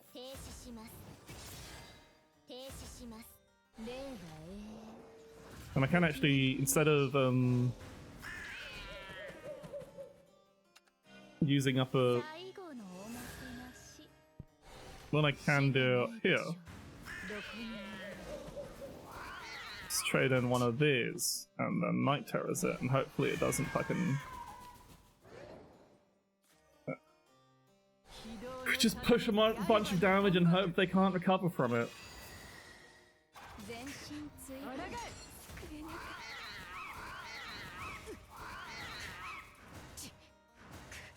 I kind of need to get some cards out of my hand, so I'm gonna prep a Goddess of Condemnation just so... Because those cards aren't really gonna do much. I don't think Shed Gold's gonna get me anything. This just make sure if I get, like... But yeah. They need to heal... Divine Minister! You're a pain in the ass. But if I'm lucky... I can still kill, so right.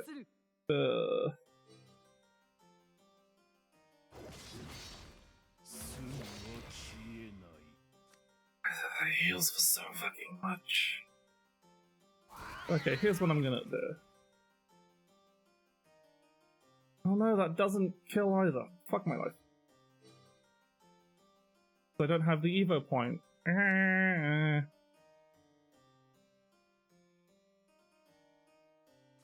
gonna play Atom. Hopefully, this trade doesn't... Okay, that's fine.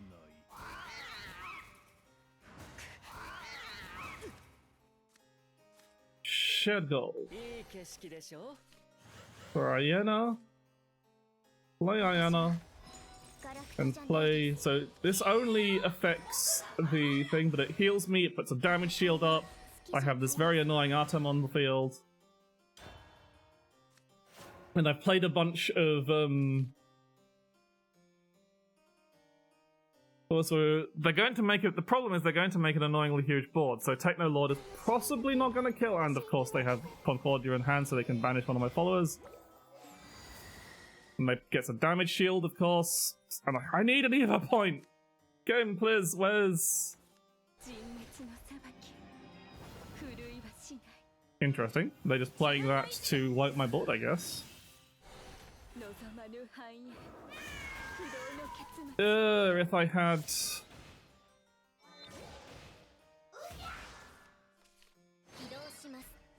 I need to be able to punch off this damage shield.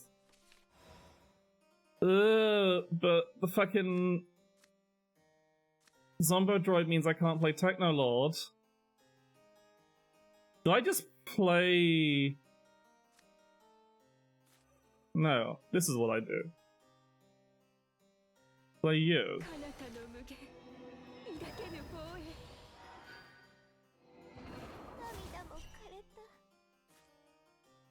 Remove that. Then I play you. And you, and just say, fuck you. I have a huge board and a damage shield. So now they don't have their damage shield, I have an annoyingly wired board, and most options they have to remove my board leaves them open to getting techno-lorded. They've played all- they don't have any more Concordias in the deck, I'm pretty sure. They don't have access to another damage shield. And Techno-Lord is 21, so they need to gain a- so in order- they need to wipe my board whilst also- Of course! Of course they've got Kronos!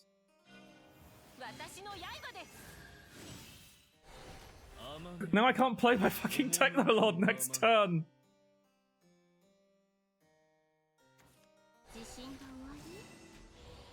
They're just healing up. Fuck my...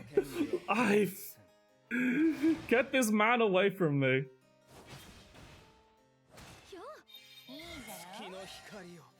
Okay.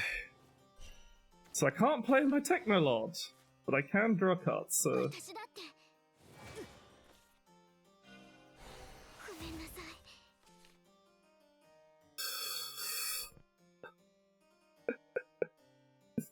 Where the fuck are the cards I need to actually fucking win? I can't play Louvel. Louvel does nothing at this moment.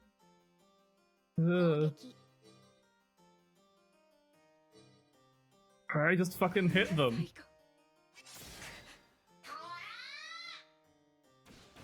I don't give... Like, if I had an Evo point, this would have been over way beforehand. Like, nothing's worth playing. This Runes of Isle won't even find anything. It finds a Techno-Lord. I just hope they can't kill me. What's their, so they need... at least 20 to come and play to actually kill me.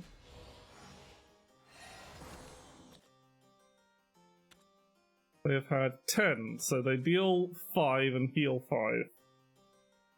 And I still can't play...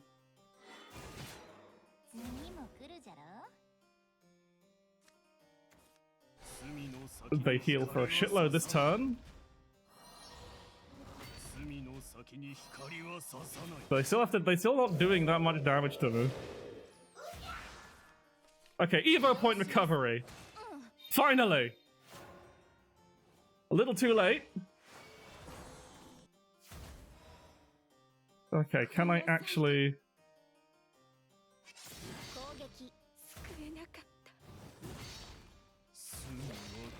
I did that in the wrong order.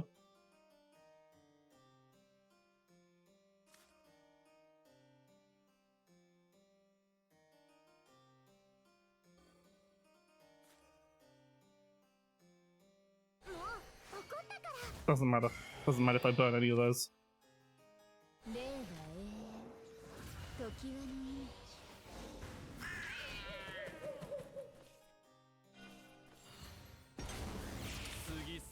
Does kind of matter, actually.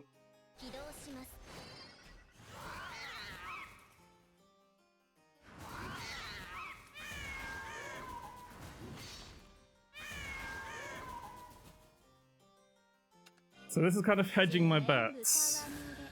That they don't ban it, that when this guy dies, it doesn't banish the Techno-Lord. Doesn't banish the bell. Banish this guy. Yes! Finally, luck.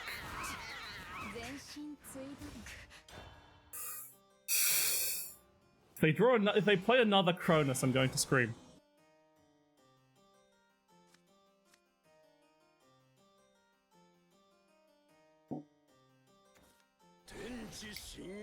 That can still be another Cronus. They're drawing 2 followers.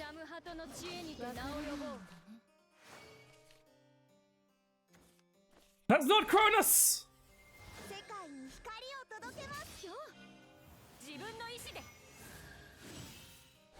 But they have enough HP to survive. No, they fucking don't!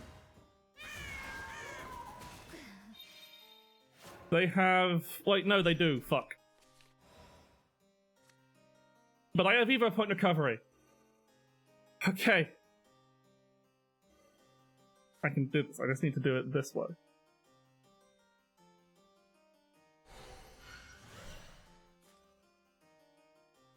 Yuri is not a vanilla dude with Storm anymore.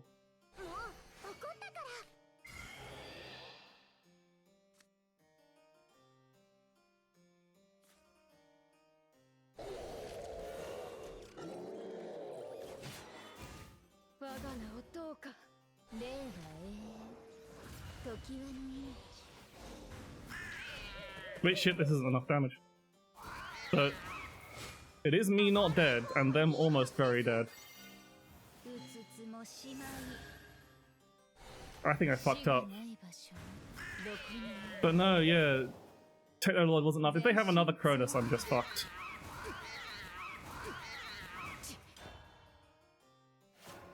No, this is an absolute abhorrent abomination, because Cronus is a bad man who shouldn't exist.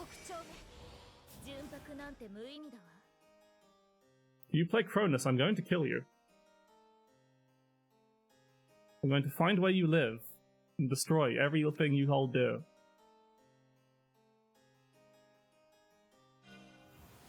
That's not a Cronus Evo! They're fucking dead!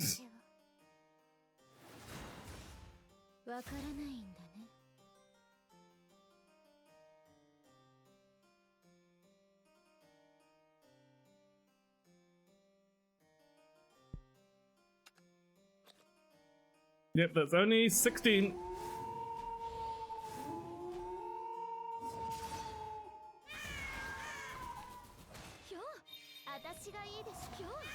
Hey buddy, do you have at least 27... Oh wait, I tell a lie. Fuck this noise!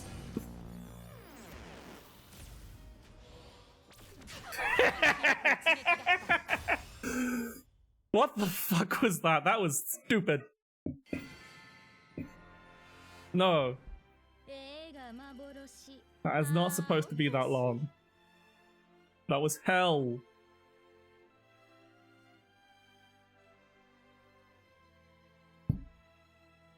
I need a... That was too much. I hope at least... The thing is, I think I played really badly. I probably could have won that a lot sooner. But I don't like playing this deck. I just wanted to teach it because it's one of the more important decks to learn, really. But just, I'm bad at it. I'm bad at managing board space. And this is a deck where you have to do that a lot.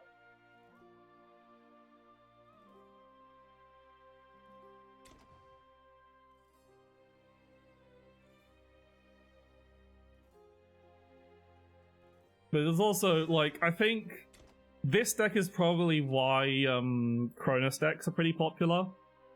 Because they kind of just infuriate this deck.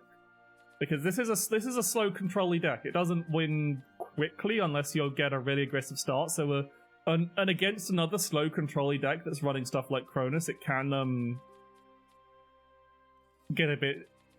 get generally shafted a bit. But then Cronus doesn't entirely always stop it either. Actually, I guess it does. It does delay Technoloord a bit, but it's still like, unless you've got like a really good because they had a really solid start with their set there. But also, you saw how many billions of shadows I was generating, which is kind of why some people don't bother with Mint or only have 1 or 2 mints, because they don't really care about her evolve effect. They just want her to tutor Lubel, because you generate enough shadows to get to Necromancy 20 normally. There is the version I usually play, but I'm still not a big fan of, is the pure Necromancy variant, which just doesn't have the Machina package, just has more cards to like get you to Necromancy 20 and just spend and gain more shadows. So you've got like Punisher of the Undead, who gains shadow, who's a rush follower who gains shadows on strike. And Elena's really good here because she gets you, because not only does discarding a card gain you a shadow, but she gets you Luna, who's Evo point recovery from Necromancy, and also just gets you a load of shadows just by the fact that she's a follower. She puts a spell in her hand on Evo, she puts a spell into hand, which is a Necromancy effect, which also runs cards like Twofold Grace, which can generate a decent amount of shadows, Hellfire Strike for being more aggressive and board clearing, and like Poisoned Apple Revival for card draw mostly. You usually put that on a neutral follower. And then good old Zabel. This is one of the reasons I like the deck more, so I just like Zabel as a card. It's just very, it's just a good card. It's just a good card. Get the good bugs. Get all these good bugs. So many good bugs. And then like a dial for board clear, aggression again. Soul's Light for drawing cards and board clear and all that jazz. And Atom as well, for actually helping actually kill people. But it's most, again, it's just Bluebell and Viscaria for the kill. I think I'll play a game with that just to show it off. I haven't done it properly, so I'll do one more game before I call it a day. And I'll play Necromancy Shadow. So this is without the Machina package. It's a bit less consistent because it's more reliant on drawing Mint. Otherwise you do run out of shadows before you can rebel. And it doesn't generate as many shadows as the Machina version does. Oh, it's another Haven deck! Please tell me they're playing Amulet Haven and not Lania Haven. Okay, so this is a good start. This is a very good start. So we'll probably discard this Viscaria. Again, Viscarias in the opening hand are pretty bad, because you don't really want to play them until after, I think. So depending on what I draw now, I want to keep those other cards, so I'll discard this Viscaria. That's Elena, she gets me Luna. But next time I'll play Twofold Grace, because it's always better to play that sooner rather than later.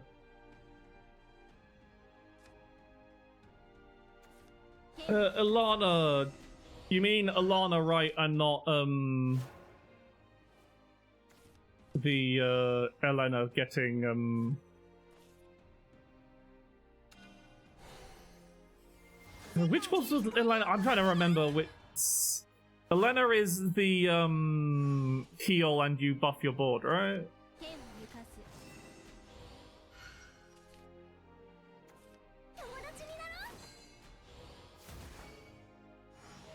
Healing buffs deck, yes. That is still a thing. That is very much still a thing.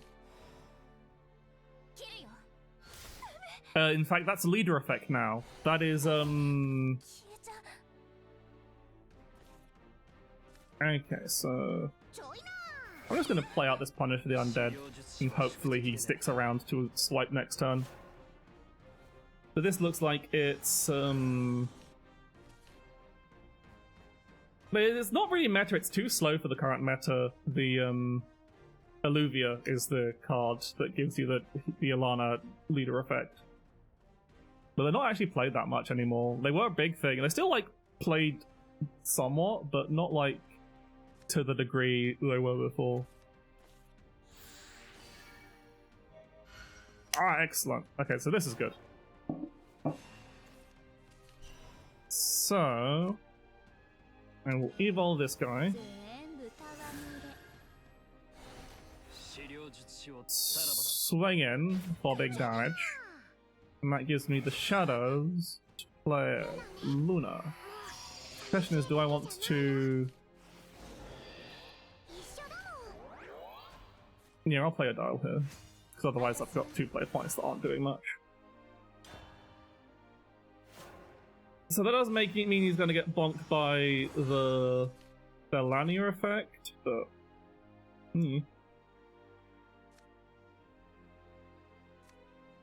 They'll probably want to play an Evo Lania this time. I guess I can just do 2 Punisher of the Undead to gain shadows back. Oh, they're Maloning me! Interesting. That is a very weird play. I guess it denies me a bunch of shadows, but it doesn't progress them any further, really. I guess that's a very weird, This is a really awkward place, though, because they've got Malone behind Concordia, and I have not drawn cards I need. Fuck! That's actually really bad for me. Like, Lubel's really bad. That Concordia is just... It's in the way! I don't have the shadows for this Hellfire. Like, that really hurt me! Jesus Christ! Oh no, I forgot it works like that, so... That gets me lots of shadows. Next turn I have Zabet. Okay, I forgot that the what's his face summons 3 total for the enhanced 5. I thought he only summoned 1 more. I forgot he summoned 2 more. So I've got a good turn going next. I get to have Adile and Zabet going on. They've got heal both lead. They've got a bunch of healing, but they don't have the. That's fine.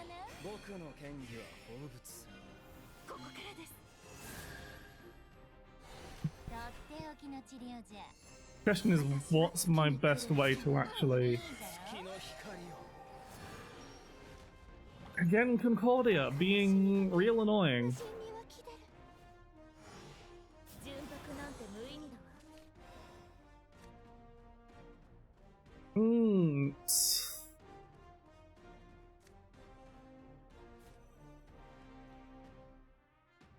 Like, I really want to play Zabet this turn, but it's hard. So just gonna have a board of stuff. So I kind of need to deal with him more than anything, because it's gonna heal a bunch that I don't have. You know what? Let's do actually evolve you. Do a slightly less. Do this so I can have a less aggressive Zabet. I want Ruthless and Reeling.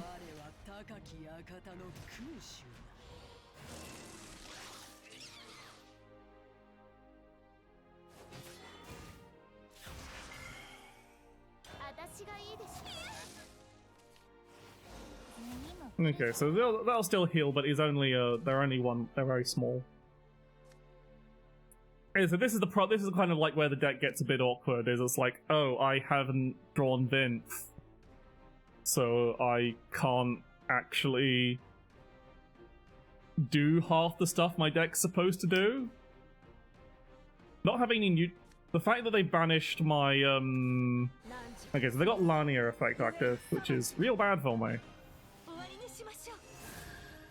But they are also a bit dumb. Because they didn't attack the beast first, even though they're going to get blown up by that happening. And I've still got Reeling Shadow... Okay. Burning the Sigil of Balance already? Wow.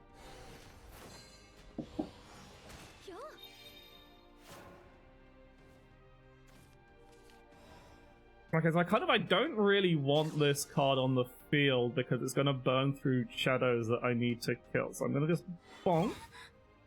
Night Terror's its card. And then we Zabet in a very aggressive manner. Can, like...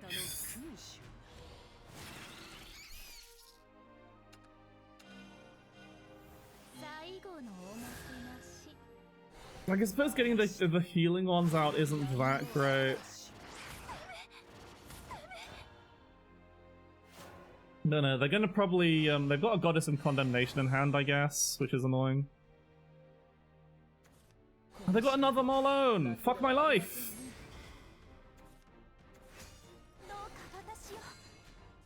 Yeah, banish all other followers. Yeah. Right, so this poison apple isn't doing me any favors. So I want that, so I have a follower in play to Night Terrors to draw cards, because where the fuck is Vince?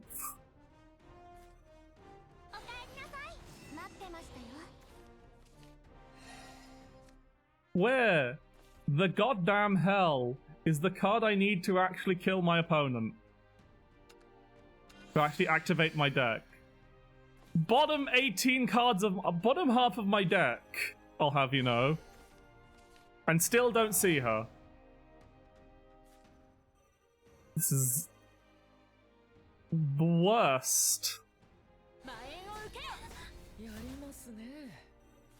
Well, I'm gonna poison apple revival you in a kind of greedy man.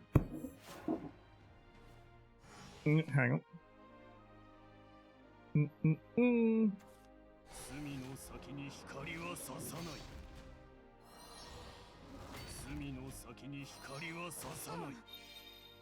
This is the problem with the deck being just slightly inconsistent. Is you just don't draw the cards you fucking need to actually kill your opponent.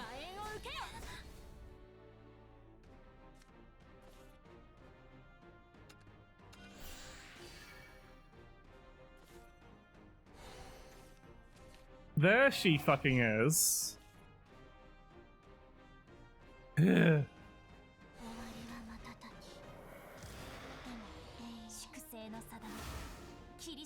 Like, I don't even, like, I've drawn all my labels. She doesn't get me anything.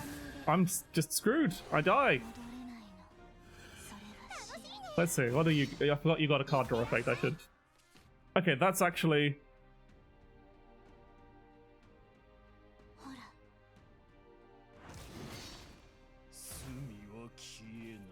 Possibility I make it out here. No, I don't. Well, I do have Evo Point Recovery. I have Zabet, but that's still like an extra turn away. And they're gonna heal for a bot. I'm so screwed. Like, I'm so screwed because I didn't draw. This keeps happening to me. I play these decks and like the core card I need for the deck that I have 3 copies of is in the bottom 15 cards of my deck. The game just says, fuck you. Oh, am I dead? Did they have just 3 Markover cards in hands? No, they have Cronus! Oh, they're not evolving Cronus. I'm safe. They're just killing me. They were just using him for Evo Point recovery. Thank fuck. But yeah, I'm fucking done. Fuck this game.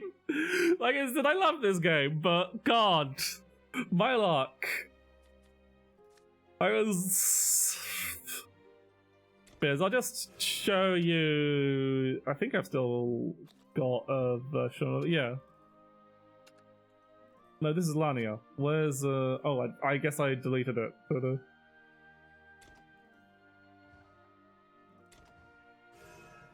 I want to see, is there a rotation version of it? Hey, then no, there's only Amulet, never mind. I guess I can go back a season.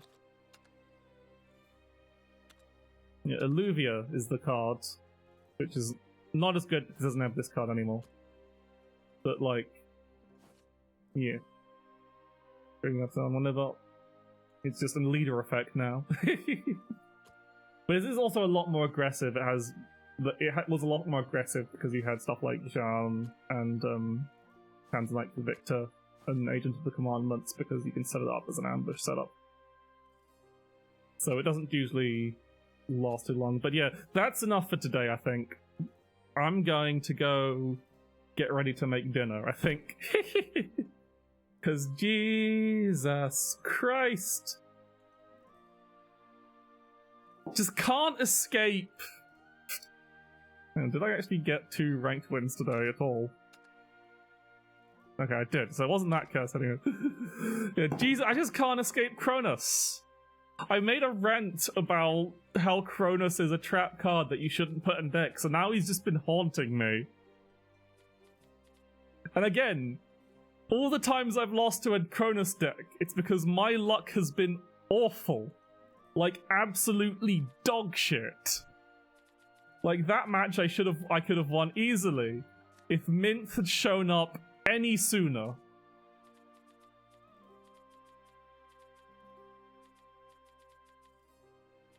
Fucking nonsense. Stupid fucking game. But anyway, let's see who's raidable. Yeah, I'm not going to the chat room because the chat room with this avatar looks too weird. I'm too short. So maybe, I don't know.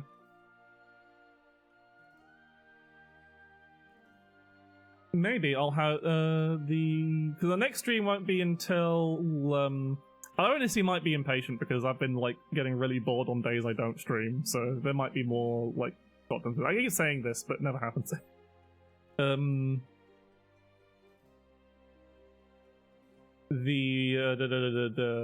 The like updated version of this PNG model might be done by the next stream, hopefully.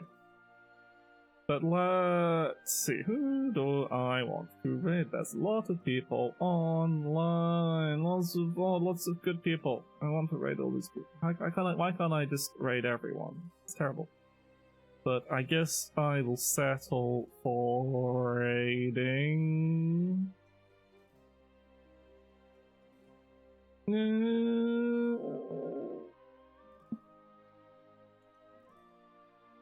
don't think I've raided you.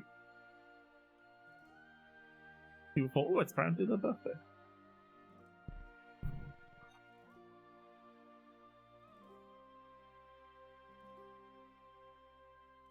So we'll raid Megami Infinite. It's playing Diablo 2. So let's go say hi for her. It's her birthday. Yes, I'll see you all Sunday for more Alundra 2. It is thankfully a game where luck basically does not play a factor, because you can't even gamble in it. Bye! Oh, wait, no, didn't press the button. Bye!